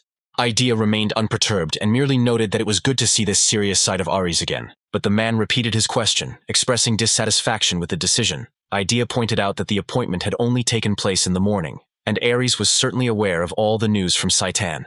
But Aries did not give up, emphasizing that the consequences of such a decision could not be ignored. And then, losing her patience, Idea stood up, slammed the table, and loudly declared that she knew it was temporary. But this decision gave Adele command of Class A as a single unit. Aries couldn't believe what was happening. He barely restrained himself from attacking Idea. But he restrained himself. He hit the table in rage and shouted once again that the decision was insane. At the same time, he threatened her and demanded that she immediately replace the class monitor. Otherwise, but Idea, without showing any emotion, only raised her gaze and did not take her eyes off Aries, silently waiting for him to finish his speech. She calmly replied that she was fully aware of the consequences of appointing Adele as class president. Aries looked at her incredulously, asking if she really knew, and yet she had decided to do this. Idea leaned back in her chair, crossing her arms over her chest, and said decisively that she knew. And then the man grabbed his head in despair and muttered that the situation was capable of driving anyone crazy. Idea calmly continued, explaining that she liked Adele. He had outstanding abilities, but he was not arrogant like the offspring of the 7 deadly sins. Moreover, his status was guaranteed by the Bears clan. Despite this, the man remained firm in his opinion.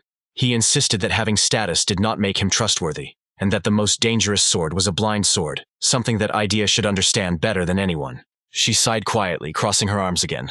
As she left, she said that she would take care of her class herself, without his interference. Aries, still furious, slammed his palm on the table. But Idea did not answer and quietly went out, leaving him alone, seething with rage. He cursed under his breath, full of regret, thinking that he should have taken this class himself. Leaving such a dangerous person like Idea in charge was a serious mistake. A fleeting memory of a half-breed warrior who had left an unforgettable wound in a previous battle surfaced in his mind. The aura that Adele emitted yesterday was too similar to that warrior's aura to be a coincidence. Although the probability of Adele being his descendant seemed low, the similarity could not be ignored. However, he still didn't understand what Adele really wanted. At that moment, a small bird flew into the window near which the man was standing. She landed on Aries' shoulder, chirping. The man turned his head slightly, his gaze becoming cold and sharp. He reminded the bird to keep an eye on him. Meanwhile, in the library, a group of students were chatting cheerfully. The atmosphere was warm and relaxed. Returning to class during the break, the students bustled about, forming groups for combat training. Adele sat quietly, watching the lively scene. He thought that despite his status as class president, no one invited him to join the group. Perhaps he looked too suspicious. At that moment, a student approached someone behind him and asked if he wanted to form a joint group. Samuel, who was sitting nearby, looked coldly at the student and warned him not to drag him down. The hesitant student nodded and introduced his friend to Adele. Adele sighed mentally, realizing that even this guy already had a comrade, and he was left alone. Having resigned himself, he realized that if he waited until he was called, he would never have a group. Gathering his courage, he stood up resolutely. His gaze fell on the pink-haired girl he had noticed earlier. Approaching her, he quietly greeted her. When the girl looked up, she saw the hero, who was covered in an ominous purple aura. The girl shuddered slightly out of fear, but Adele realized that he had scanned her mana and thus frightened her. He noted her high mana and healing skills, making her ideal for the team. He smiled and introduced himself again, reminding her that they had met before, and then asked if she had found a group. The girl shyly replied that she had not yet. Then Adele sighed with relief and asked her name. She quietly said that her name was Luna. Then Adele thought it was a cute name and without hesitation invited her to join his team, figuring that working with the president would be beneficial to her as well. Luna's eyes widened in surprise and she began to hesitate with indecision. Then Adele leaned forward and, lowering his voice, reminded that there was little time left before the list of groups was submitted. He added that being half demons, they would definitely work well together. Luna made a small sound of surprise, and the hero nodded and said that if she agreed, they would be a team. She remained silent, but he took it as consent. At this point, Prune mockingly asked what they were talking about. Prune laughed loudly, her eyes sparkling with mischief. She mockingly said that he still didn't have a team, calling it pathetic. Then, with a haughty toss of her hair, she declared that she would allow him to join her team, but only if he served under her command. Adele calmly said that he and Luna had just formed a team and asked Prune to return to his seat. Luna's cheeks burned with embarrassment, and she muttered that it was unwise. But Prune, unperturbed, insisted that she did not recognize Adele as class president, and that it was she who should be in charge. Adele thought it would be easier to refuse outright, but Prune clung on like a leech, not intending to retreat. In the end, Adele reluctantly agreed, allowing her to join on the condition that she would be the leader of the group. However, he had already calculated every step. Any of her decisions first required his approval. It was wiser to keep a descendant of one of the 7 deadly sins nearby. Unaware of his calculations, Prune smiled brightly. She urged them to trust their leader and follow her. Adele nodded slightly, thinking that she was still leading him, albeit imperceptibly. A week later, Adele sat at his desk, looking at the blue status bar. His mana had grown from 1,321 to 1,332. He muttered that it was not much, but at least it was something. He urgently needed to get some mana potions. Besides, he still didn't understand the chaos attribute, and hoped that the magic lesson would clarify the situation. My thoughts switched to something else. The poisonous worm of Crete had recently started to behave erratically. It looked like I would have to carry it with me all the time. Adele sighed. The mana was unstable, the chaos was out of control, and now the relic had added to the problems. The only thing that calmed him down a little was that Samuel was unusually quiet despite his anxiety, and Adele tried to maintain a fragile optimism, convincing herself that everything would get better with time. The next morning, the bell on the clock tower announced the beginning of the first lesson. Idea walked into the classroom with a beaming smile and wished the students a good morning. Adele thought that something good must have happened. Then Idea clapped her hands and announced that today's lesson would be special. They would go outside for combat training. Adele raised an eyebrow, feeling relieved finally, combat training, and outside too. Then the teacher said that they would leave Saitan and go to a place called Oregon. The title immediately caught the attention of the protagonist. He remembered from history that Oregon was a notorious prison where participants in the war between humans and demons were kept. The thought of being sent to a prisoner of war camp was grim. The teacher mentioned the dimensional train with a cheerful look, and a buzz immediately arose around. The kids were very happy to go to a previously unfamiliar place. For the other students, it sounded like a vacation. Adele sighed quietly, looking at the happy faces. They were happy, not understanding what Oregon really was. For him, this trip meant more. The opportunity that the protagonist of the original novel spoke of was supposed to open up there. But if Adele got there first, he could be the one to get it. Adele nervously wondered if he could take advantage of this opportunity without raising suspicion. He knew that the Oregon guards were no joke. Lost in thought, he was distracted by Prune, who gave him a teasing smirk and joked that training outside made him nervous. Adele nodded slightly, which surprised her. It seemed strange to her that he could be worried, because usually he was gloomy and serious. Puffing out her chest proudly, she reminded him that as the team's ultra-super leader, she would handle everything. And Adele sighed softly, thinking that Prune had no idea what real fatigue was. But he couldn't help but smile at her confidence, and wondered if she would still be as brave on Oregon. Soon the measurement train was heading to the right place. Oregon loomed ahead, a massive fortress, cold and imposing, like a scar on the world. The hero clenched his fists. His gaze became sharp and focused. This was his chance, and he was not going to miss it. The ship hissed to a stop, brakes screeched, doors opened, an automated voice announced their arrival in Oregon and asked passengers to disembark. One by one, the students came out, their faces expressing both excitement and tension, with Idea walking in front, cheerfully ordering everyone to stay close and follow her.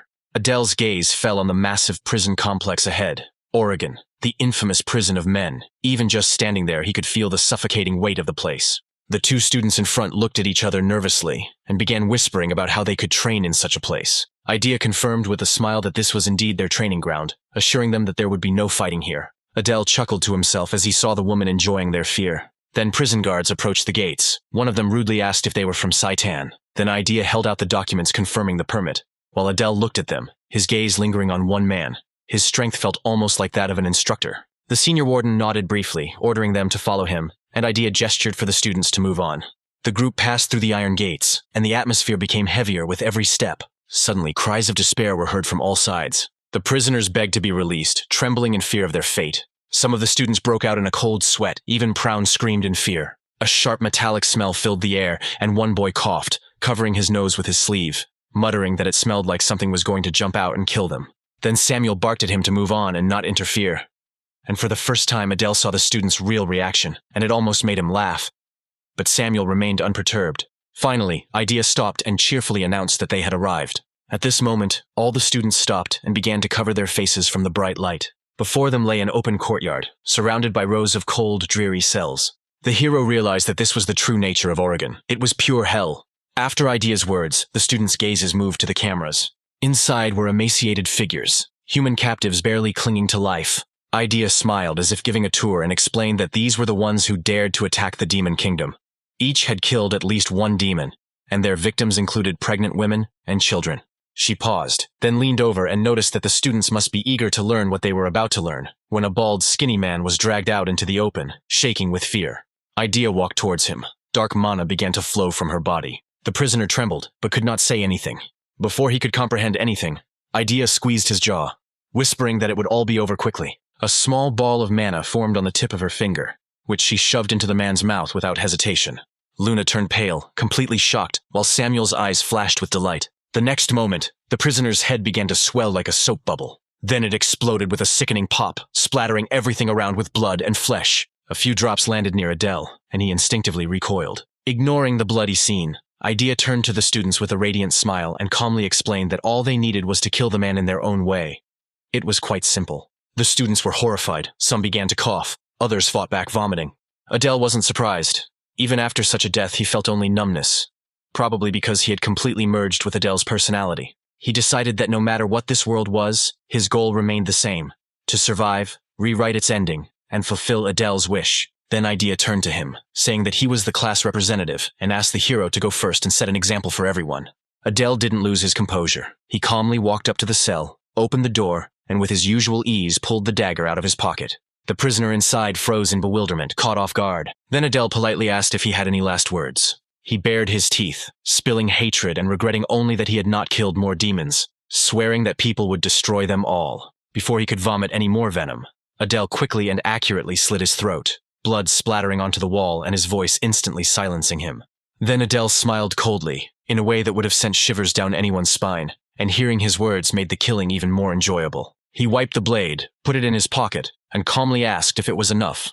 Professor Idea clapped her hands in delight, appreciating his work. She then ordered everyone to follow the class representative's lead, enter the chamber, and begin training. After that, Idea turned to the other group, asking the half-demon students to step aside. Several people obediently moved away, but Adele remained motionless, processing what was happening.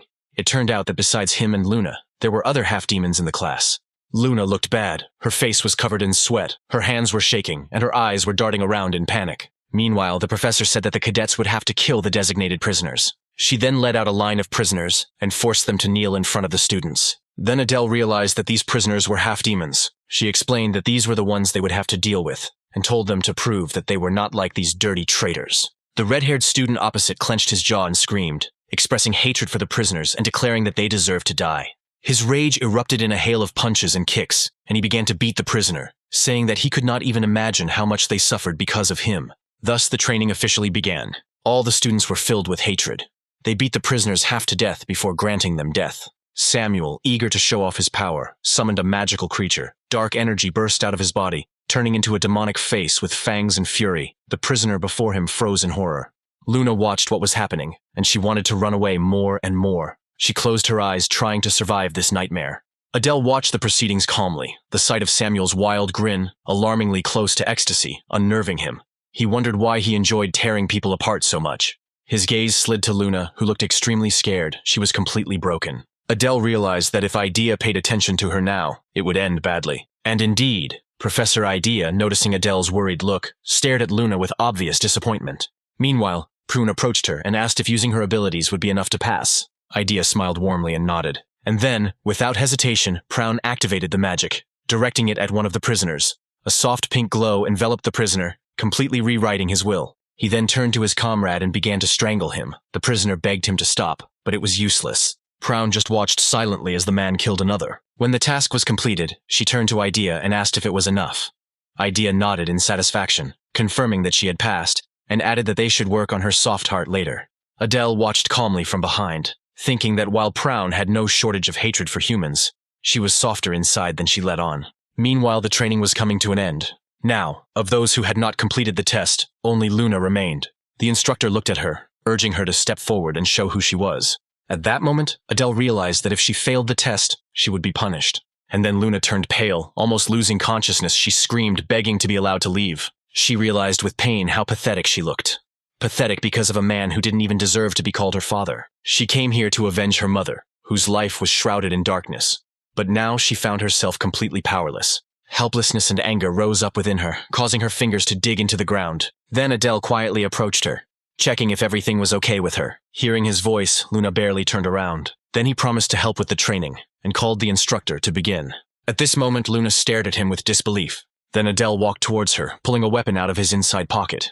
Pulling out the dagger, he carefully placed it into her trembling hands. He advised her to loosen her grip a little and move confidently, assuring her that she would be fine. Placing his hands on top of hers, he guided her movements. However, Luna was too scared to open her eyes. She obediently held the dagger forward, preparing to strike. When the short training session was over, Adele praised her. He patted her on the head and said she had done a great job.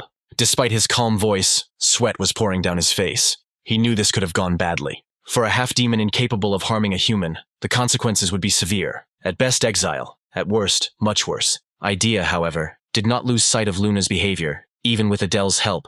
The professor's disappointment did not disappear. She looked at Adele, clearly unimpressed, and wondered what he was thinking as class president. Adele responded with a smile, explaining that Luna had passed the test, because the rule was that if a student could handle a person with his abilities, he would succeed. He reminded her that Luna was the only healer in the entire class, and he helped her, understanding the value of her talent. Idea stared at him, surprised. Then she asked him if he could help a student with no talent. Then Adele answered without hesitation that he would simply abandon such people. Suddenly, Idea's lips curved into a satisfied smile, and she shrugged, clearly satisfied. She said she would remember that, and went off to check on the other students, leaving Adele and Luna alone. As her footsteps faded away, Adele let out a quiet sigh of relief. His answer had worked. If it had been Ares in his place, Luna would have had no chance. Turning to the pink-haired girl, he nodded slightly, showing that she had done it. Luna looked at him with wide eyes, barely having time to thank him before her body swayed and she collapsed. Luckily, Adele caught her in time, realizing that she had passed out from the stress. In a whisper, he wished her a good night's sleep, after which he leaned her against the wall, adding that now the real test would begin. A sinister grin crossed his face, for he knew Oregon like the back of his hand, and he had plenty of time. Time flew by as Adele wandered through the corridors. Patrols forced him to slow down, and sometimes hide in corners. Seeing the guard post ahead, he swallowed hard, because the guards here were serious, and to find the miracle, he would have to go underground. Without hesitation, he enveloped himself in dark energy, hiding his presence in the darkness. Adele was pleased to note that he had made good progress. He felt that he had become better at sneaking, and was confident that in the darkness he could slip inside, his goal being the gate leading to the underground tunnel. He moved forward, but the guard suddenly turned around. Adele's heart began to beat faster, and then he suddenly hid around the corner. He was very afraid of being discovered, but fortunately the guard looked around and left. At that moment, Adele finally breathed a sigh of relief. He reminded himself that the Oregon guards could sense the slightest change in the air, so he had to move quickly. Using the memorized plan, he headed towards the prison cell where there was a secret corridor. Activating his ability, he teleported inside. Soon the hero found himself right behind bars. But as soon as he landed, the floor beneath him gave way and he fell down. Looking up at the ceiling as he fell, he noticed a pressure mechanism, which was exactly what he expected. Remembering how the hero fell into the same trap, he decided to use it to his advantage. Silently counting the seconds, he pulled out a dagger. After that, he threw it down sharply. Hearing the sound of the blade hitting the floor, he activated the spatial switch. He ended up switching places with him, landing unharmed. Then a massive underground passage opened up before him. Suddenly, black and purple clouds crawled out of the shadows. The hero knew that they formed a deadly slime, the toxins of which killed on contact. But that was exactly what he needed. And then the hero decided that he would aim at their cores. Summoning the dark energy shadow blade, Adele created several daggers that shot forward, striking the glowing slime cores and turning them into nothing. Knowing the enemy's weak point made the task surprisingly easy. Now the hero only had to dive into the underground channel. Taking a deep breath, Adele jumped into the dark, cold waters. As he swam deeper, a strange voice echoed around him, quiet but clear, warning him not to go any further. The voice spoke of a great demon that was dead. Adele froze. Curiosity flashed in his eyes. He didn't remember writing anything about this demon. Could this really be the place where the same demon who led the rebellion a century ago fell? The one whom even the demon king couldn't kill, only seal. Putting his thoughts aside, he swam on, a faint light flickering ahead, showing the way to the surface. After swimming a little more, Adele surfaced and climbed onto solid ground. The sight before him was unexpected. In front of him, near the wall, was an ancient skeleton, tightly chained, with massive stakes driven into its legs. But what most attracted Adele was the heart. In the center of the chest rested a gray, dried-up organ, as if deprived of life long ago. If he could take possession of it, it would become his power. Adele grinned and reached out to take the heart for himself. But at the moment when the fingers almost touched the heart, it suddenly began to beat. A crimson light flared out from it, awakening dormant energy. After this, the skeleton suddenly rose up and hung directly over the hero. Adele's eyes widened in shock. Through the eerie glow, the skeleton began to rise into the air, levitating. As he rose into the air, a golden sign glowed behind him, and Adele recognized it. The symbol matched the tattoo of his clan on his neck. He asked himself if this demon traitor was related to his family. Suddenly, a bony figure spoke directly into his mind, commanding him to listen. Without thinking twice, Adele agreed. He said they now bore the same burden, and warned that the chaos that had produced her kind must not consume him. Chaos distorts the world, and the pursuit of its meaning will lead to the same fate. The skeleton turned to the heroes seriously, and asked him not to let chaos consume him. With these words, the skeleton began to crumble into gray dust, its message conveyed. After him, only an ashen heart remained on the earth. Adele thought that now that the heart had stopped, it was useless. However, he still picked it up, and at that moment, a red aura enveloped him. Then the hero felt an unstable hunger inside, a desperate will to destroy. This, he realized, was the last desire left by his Asin ancestors. Suddenly, the heart shattered into pieces, right in the palm of his hand. Curious to see if he had received anything, Adele quickly opened the status window. His eyes lit up when he saw the new ability. It was the telekinesis skill he had been waiting for a long time. Without hesitation, Adele pulled out his dagger and tried to move it with just his will. The blade fell to the floor with a dull thud without moving. He blinked, picked it up and grinned. It wasn't a lack of strength, it was just that it took practice. Still, it was serious progress. He found a clue and discovered a new ability. Without wasting any time, Adele headed back so that no one would notice his disappearance. Unfortunately, Prune was already waiting for him. The white-haired girl ran up and demanded an explanation of where he had disappeared to. Taken aback, Adele smiled awkwardly and said he was just taking a walk to stretch his legs. But her look clearly said that she didn't believe a word of it. She didn't think that anyone would want to walk alone in such a place. But the hero just casually waved it off, noticing that the sight of the locked people impressed him. This only made her more angry. She demanded the truth. But Adele had already walked away from her, clearly having finished the conversation. At that moment, Luna appeared, calmly greeting them. Adele smiled and asked if she had slept well. Already perked up, the girl nodded, looked collected, and he breathed a sigh of relief, fearing that she could have been taken without even noticing. Luna quietly thanked him for his help, admitting that without him, none of this would have worked. But Adele just waved it off with a smile, dismissing the gratitude as unnecessary. While in his thoughts, he noted that now she was in his debt, and he would only need to choose the right moment to ask for a favor. Soon, their instructor, Idea, returned, clapping her hands energetically and calling for everyone to gather. She expressed relief that no one had chickened out this time, but warned that there was still a lot of work ahead. With these words, she ordered the group to return. The students sighed with relief, some even smiled. Adele was more than glad to leave the dark prison behind. The hellish place where time seemed to stand still was finally behind him. When they returned to class a week later, things had more or less calmed down. The students, who had previously been shocked by the need to take people's lives, now behaved much more calmly, some even cracking jokes to relieve the residual tension. Meanwhile, Adele was secretly training with a new ability, telekinesis, which came in very handy. The instructors increasingly mentioned the upcoming midterm exam, keeping everyone in suspense. Looking around the classroom, Adele remembered a novel he had recently read, in which the first-year Satanists actually invaded the Royal Academy in the middle of the semester. It was a sign of trouble, a possible attack on the human world, and his eyes narrowed as he wondered how many of them would survive such an ordeal. At that moment, he noticed Luna sneaking glances at him from across the classroom. Their eyes met, and she immediately flinched, quickly looking away. But this did not escape Adele's notice. He raised an eyebrow, wondering what was going on with her. Meanwhile, the girl folded her hands on the desk and buried her face in them. Unable to contain his curiosity, the hero approached and lightly patted her on the shoulder. Luna shuddered, looking frightened and confused, but the hero only wished her good morning. The girl said that he scared her, but Adele explained that he called her, but she did not react in any way. Then he said that Luna didn't look well and started asking what was wrong with her, but she waved her hands, hastily denying that there was a problem. However, in the hero's eyes, her feigned confidence looked suspicious. Adele just sighed, deciding that she was clearly hiding something. But instead of interrogating him, he suggested having lunch together. Luna blinked in surprise, but when he repeated the invitation, her face softened and she smiled in relief, agreeing. Then the hero said that he would wait for her at the entrance to the canteen during the break. Adele understood that she was emotionally unstable, but she was easy to understand. Moreover, he calmed her down. Now Luna looked more relaxed and accessible, as if she was no longer afraid of him.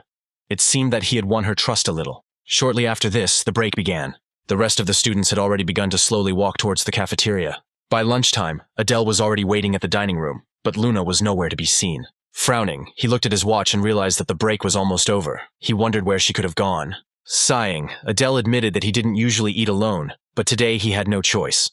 Deciding to return to the dorm for training, he turned away in disappointment. However, after taking just a couple of steps, he froze. Renee and Diana were walking towards him along the path. It was as if a short circuit had occurred in his head, and he realized that he urgently needed to get out of here. Adele activated his position shift without hesitation, disappearing in a flash of energy before they even noticed him. Suddenly, Renee stopped, looking around warily. Diana, who was walking in front, turned around and asked what happened.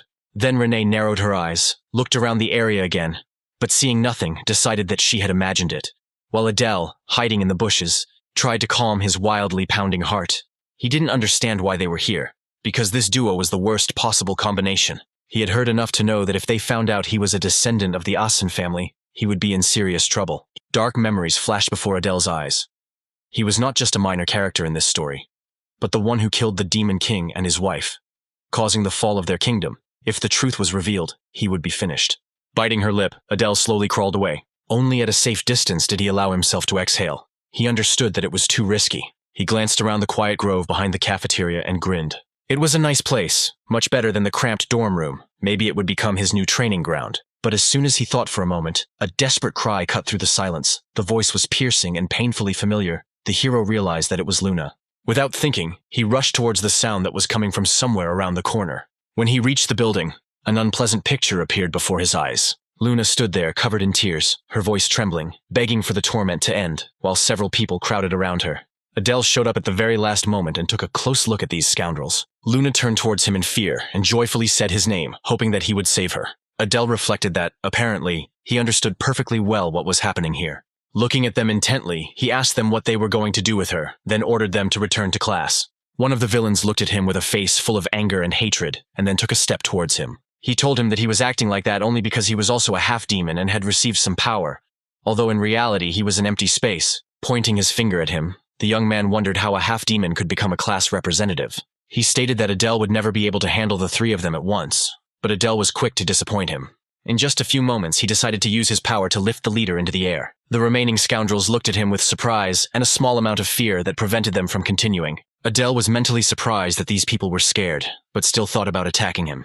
The suffocating force continued to hold the leader in one place, gradually depriving him of strength. Adele suddenly stopped the destructive influence and tried to understand how great his chances of success were. Looking at one of the hooligans, he was surprised that he was not afraid at all, but was simply analyzing him.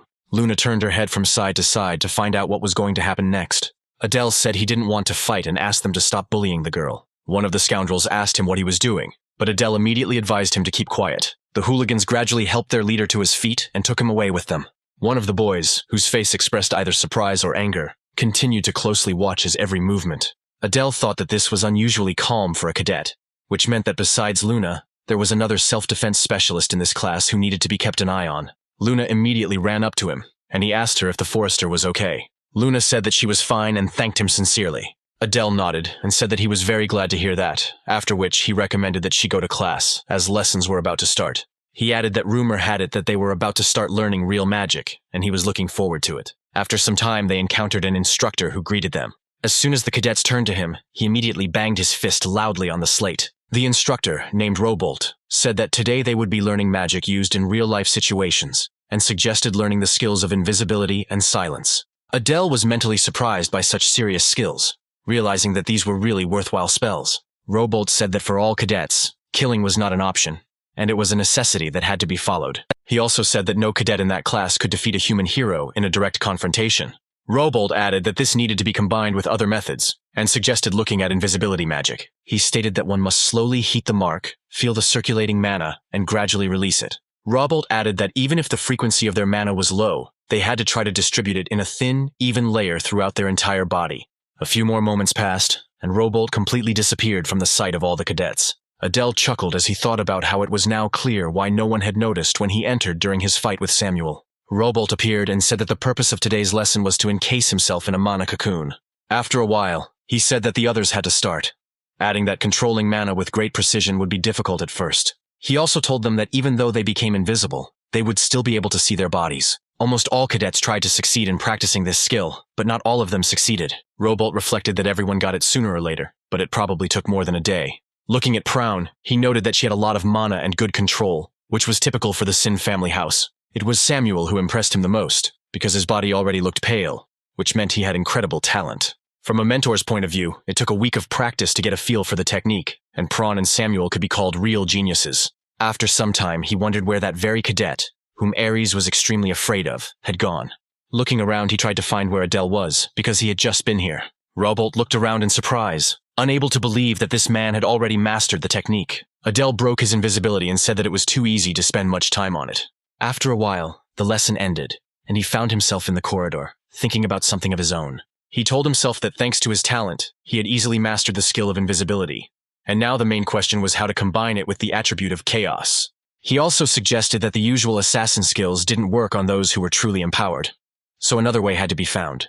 Robolt caught up with him and asked him to pay some attention to him. Adele turned around in surprise and asked if something was wrong, to which Robolt asked him if it was really his first time learning magic. Adele said that this was indeed the case, noting that he was always able to use his innate talents. Robolt chuckled and said that he had rarely encountered anything like this, although he understood it perfectly well. After a short pause, he asked him if Adele could come to his lab when he had time, which surprised Adele. Robolt explained this not only by his exceptional talent for magic, but also by a rare attribute of chaos, which was of great research value. Adele said he understood his teacher's feelings, thinking that his talent might have been suited to killing. But that was all he knew how to do. He turned around pretty quickly and said that he had business today, so he would come back another day. Robolt asked him if he promised to come, to which Adele confidently replied that he would come another time.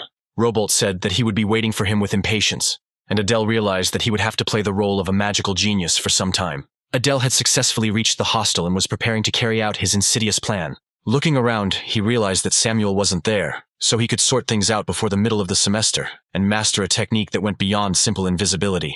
Adele remembered that there was a human spy hiding in the demon realm here, which meant he shouldn't have been exposed. His ultimate goal was to find and destroy the spy, and he came to the conclusion that it would be very difficult to deal with him or them without a good plan. He began to control his breathing in order to reach a new level of this forbidden technique. He realized that it was not just a matter of hiding his presence, but of existing, and at the same time not existing at the same time. Thus, he decided to move to invisibility, which allowed him to be in two kingdoms at once. The facets suddenly discovered that his plans were going swimmingly, since even he could not see himself. However, after some time he felt a very strange blow that hit him right on the head and made him fight. He wondered what was happening and what had just happened. Since he had dispelled himself completely, at some point he stopped understanding whether he could breathe or not, and came to the conclusion that he needed to dispel the spell. However, despite his efforts, it turned out that his invisibility technique would not turn off. Getting up quickly, he realized that he had to do it now, otherwise it would be too late. Straining all his spiritual powers, he applied a lot of internal resources to achieve this.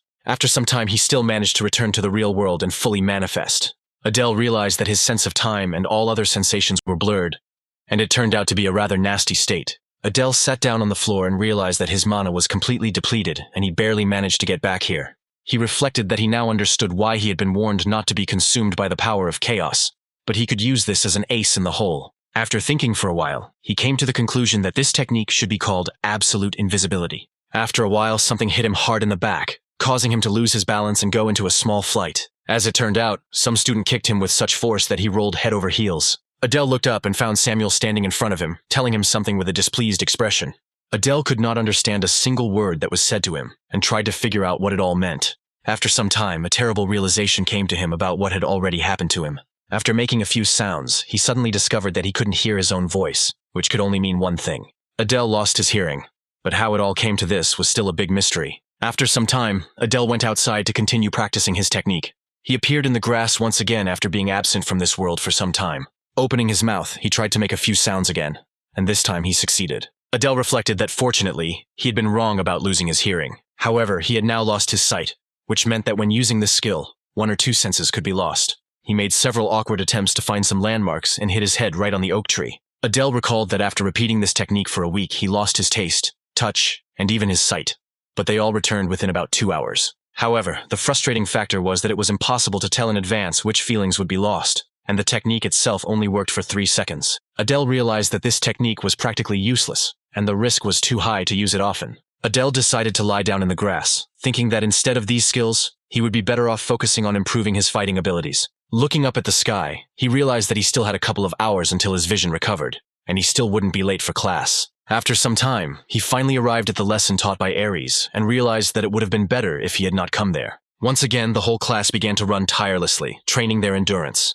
Adele thought about how they ran during every lesson and tried to figure out when they would start studying and getting up. Ares gave a loud command that everyone should come to him immediately. Adele stopped the other participants, telling them that they had heard the instructor's order perfectly well. Feeling the negative aura coming from Ares, he wondered in his mind if he was still angry about being made the class leader. Ares suppressed his emotions, at least for a moment, and cleared his throat loudly. After that, he loudly announced that from today on they would shorten their physical training time and begin fencing lessons. Adele smiled, thinking that now he could finally learn to swing a sword. Ares, meanwhile, took out his weapon and said that now he would show the basics of swordplay. Without thinking twice, He pointed the blade straight at Adele and said that the class president should have stepped forward. Adele followed the teacher's command, who immediately asked him if he knew how to direct mana into his sword. Adele looked closely at his teacher and said that he knew how to do similar things. Ares said that in that case, Adele should have attacked him and hit him with all his might. But he himself was not going to use mana. Adele wondered in his mind if the teacher really wanted to see him fight and asked him if he only wanted to use a sword. Ares replied that he understood him absolutely correctly, without trying to provide any additional information. Adele said that he understood everything perfectly, after which he pulled the dagger from its sheath. Adele assumed that if he was told to use mana, it probably meant that he wasn't supposed to use his abilities. First, he decided to check what skills this teacher really had, and rushed forward with a swift dash. He launched an incredibly fast strike, but Ares dodged it without any problems, making only a few movements. Adele prepared to strike again, but Ares always found himself ahead of his opponent in terms of agility. At a certain point, he decided to take advantage of his advantage in body mass and parried Adele's attack. Immediately after that, he made a powerful riposte, which threw Adele back several meters. Adele struggled to stabilize himself and found Ares approaching him to strike. Adele noted that this man had no weak points. If they were in the human world, he would be at the level of an expert professional. As he stood up, he thought about how in the demon realm, sword skills were judged by the amount of mana one could channel into one's sword. Adele also reflected that it was difficult to channel mana into a weapon, so he didn't like being underestimated in those areas. After this, he decided to outwit his opponent and rushed forward, preparing to strike. Ares didn't make a single move, and Adele tried to hit his right jugular artery. At the last moment, the teacher turned his head away, not daring to perform a full-fledged maneuver. Adele realized that this was exactly what he wanted, and quickly reversed his grip on the weapon. He smiled, thinking that he would finally be able to defeat his teacher in a fight and impress him. Ares looked at this with a rather skeptical look and said that the technique was not yet fully understood. Immediately after this, he turned his back, causing the blade to pierce his body but not cause any damage. Adele tried to figure out what was going on here and looked closely at his opponent. After a while, a powerful blow caused him to fly to the side and completely lose his balance. There was a huge explosion where he landed, and the rest of his classmates moved away. Adele struggled to get to his feet as Ares took a step towards him. Immediately after that, he swung his giant sword to deliver the finishing blow. Adele looked at his teacher in surprise and wondered if he was really going to do this right here. Luna was also worried about Adele and tried to prevent the irreparable by screaming loudly. Ares ignored her cries of despair and prepared to unleash a powerful attack with his sword. He unleashed all his power on the protagonist, who could hardly survive something like that even if he tried very hard. A few moments later, there was a fairly significant explosion, which again frightened all the students. Samuel watched the events closely, hoping that his opponent would finally die. However, fortunately, Adele survived, remaining unharmed despite the severity of the attack. He mentally congratulated himself for being able to push that sword away with telekinesis, because otherwise he would have been cut in two. Ares watched what was happening with interest, but his face remained incredibly stern. Adele asked his teacher if he was trying to kill him by attacking in such a brutal manner. Ares said in a monotone voice that such accusations were rather baseless, and he would never do anything like that. After that, he threw him a dagger, and Adele mentally guessed that in fact the teacher was still trying to kill him. Ares asked him how he felt about the fight they had just had with each other. Adele honestly admitted that it was too weak a battle to be taken seriously. Ares asked him what he meant, and Adele replied that Ares was holding back despite allowing him to use mana. Adele stated that the only way a weak opponent could win against a strong opponent was to sacrifice something small to achieve victory. He also noted that his teacher could have definitely dodged this attack, but he didn't do so on purpose, as if it was all planned. Ares said that this assumption was absolutely correct and in line with reality. He stated that the human world was full of powerful opponents who were simply impossible to defeat without taking the blows themselves. He spoke of the need to make them lose their vigilance and exploit their own weakness with courage, striking at the most unexpected moments. Ares also said that noble swordsmen had no place in his class, as he only taught fighting techniques that would help them win. Ares added that his lessons should be called weapon handling techniques, so that no one would have any unnecessary illusions. Adele thought that there must have been a reason why the instructors at the Royal Academy responded so quickly. He guessed that the spies from the human world had already revealed the details of this incident and what would happen on the exam. Adele continued to think that Ares must have assumed that he was the spy, which meant that he needed to act quickly. Ares said that for now they could go back to their groups, and Adele realized that it was time to clear his name. Adele decided to stay and not go anywhere, but Ares continued to get ready to leave for his business. Finally, he asked him why he hadn't left, wondering if he held a grudge for what had happened before, to which Adele replied that it hadn't upset him. Ares turned around and said he had to leave, and recommended that Adele do the same. Adele looked after his teacher, realizing that he had not succeeded in achieving what he wanted. After some time, Adele reflected on the fact that Ares would not help him, not only because he suspected him of being a spy, but also because of how seriously he fought. Adele also understood that he could not act differently, since he needed to be brutal and cruel in order to establish power and influence over the 7 deadly sins.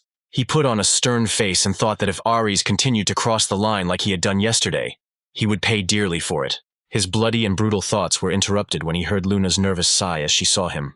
Adele wondered in his mind how she had managed to approach him so unnoticed and apologized for startling her.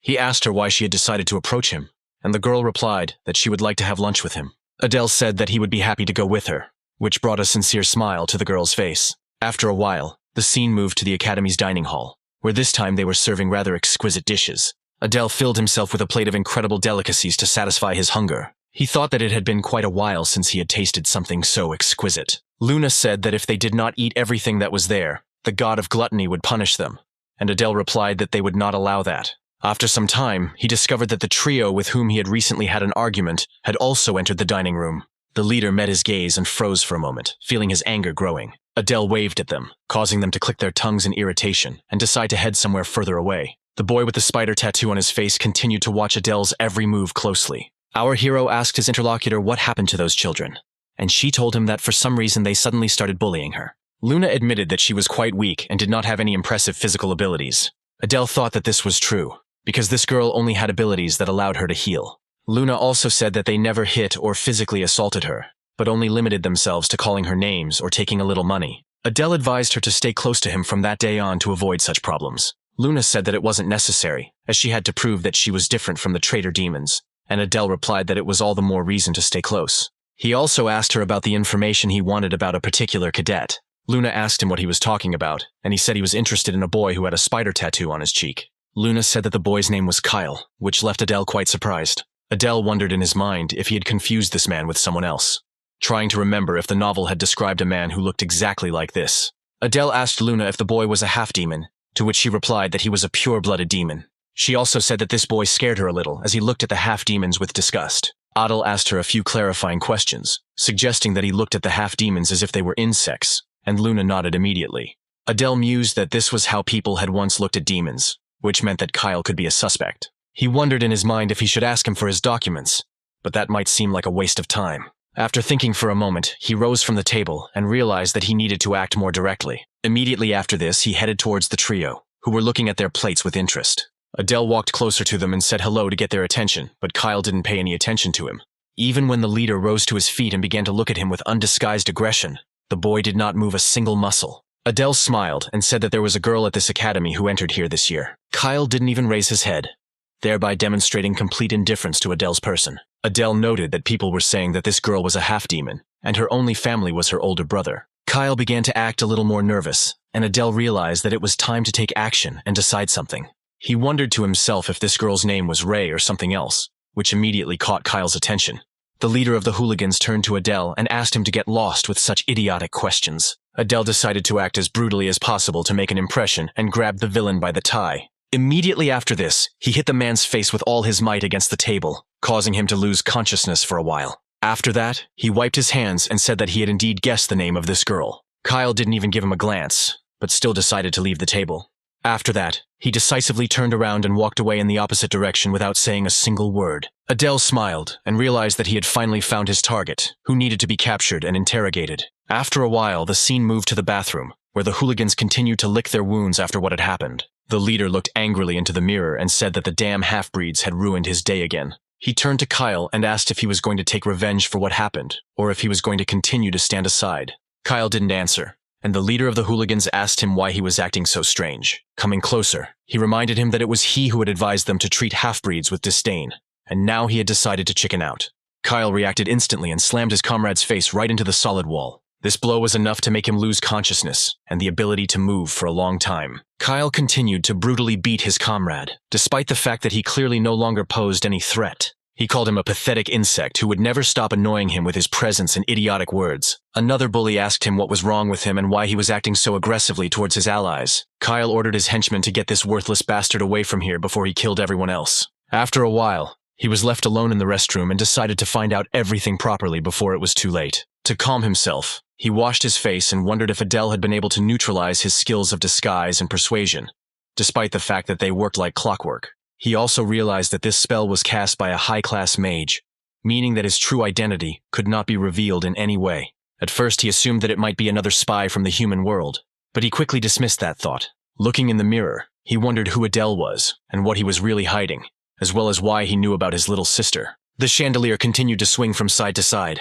casting a shadow on his face. After a while, he came to the conclusion that he simply needed to kill this man before his eternity was revealed. After some time, night fell, and Kyle prepared to commit murder with a bladed weapon. He reflected that if it was necessary to kill a person like Adele, then one had to be fully prepared for such a thing. He also decided to get in touch and report that his identity had been exposed by a cadet named Adele. A few moments later, the protagonist burst into his room to expose the spy from the human world. Kyle turned his intense gaze to him, realizing that his plans had gone to hell. Adele smiled and said that he had been a little late and had almost failed his mission. Kyle put away the pen and paper and asked his opponent how he found this place. Adele ignored the question and wished him good evening. Kyle threw a pen at him and said it would have been a really good evening if Adele hadn't shown up. Adele easily dodged the throw and said that Kyle was being too cruel and mean. However, after some time, the pen, having flown a certain distance, broke into pieces, causing a powerful energy anomaly. Adele barely managed to dodge a powerful energy beam that could have blown his head off. Kyle summoned additional energy spheres to aid him in this battle. Adele said it appeared Kyle had decided to no longer hide his identity. He figured out quite easily that if he used circles and spells, it meant he was a half-demon, and his appearance was also fake. Kyle said that apparently Adele figured everything out since he even found this place. Adele chuckled and said it was an interesting interpretation of what was happening. Kyle pounced and asked him how he knew about his sister. Adele dodged the energy beams, thinking that even in this situation, Kyle was ruining his and his little sister's lives, and remembered that Kyle didn't work for people in the first place. The thing was, his sister was seriously ill with a disease that caused a huge amount of mana to fill her heart, which was more than people could handle, which was why Kyle helped people. Adele's opponent continued to attack him with powerful energy spheres, but it was all in vain. Adele reflected that his opponent still didn't know something very important. He wondered how he could provoke him to get what he wanted. Smiling, he said that he knew nothing about this girl since he had never met her in person. After that, he said that he really liked her desperate smile, which struck him right to the heart. Adele said that the smile was so striking that he wanted to destroy it. Kyle completely lost control of himself and called him a damn bastard. Adele smiled and said that spies needed to express themselves more politely. Kyle ordered him to shut up and took a few steps towards him to attack. He wanted to make him tell everything before he died the most brutal death imaginable. Adele smiled and thought that his task had been accomplished more than successfully. Kyle quickly took aim and launched a swift attack with the energy sphere. Adele didn't even try to turn around and rushed straight at the sphere. At that moment, he used teleportation to change his position. Kyle looked at his opponent in surprise, not believing what he had just seen with his own eyes. He admitted that he still couldn't believe what he saw, noting that he had never met teleporters before. Adele said that this was a pretty close interpretation of what happened, and asked him if he had finished his investigation. Kyle asked him if he knew about his real identity all this time, but Adele again avoided the question. Kyle said that now everything became absolutely clear to him, and Adele thought that his opponent had given up, because he understood that he didn't have a single chance. Premature celebration was punishable even in this universe, and Kyle filled his body with the energy of anger. He said that in that case he would go for broke and use everything he had to destroy Adele. Adele realized that he had rejoiced too soon, and now he would have to fight to the death.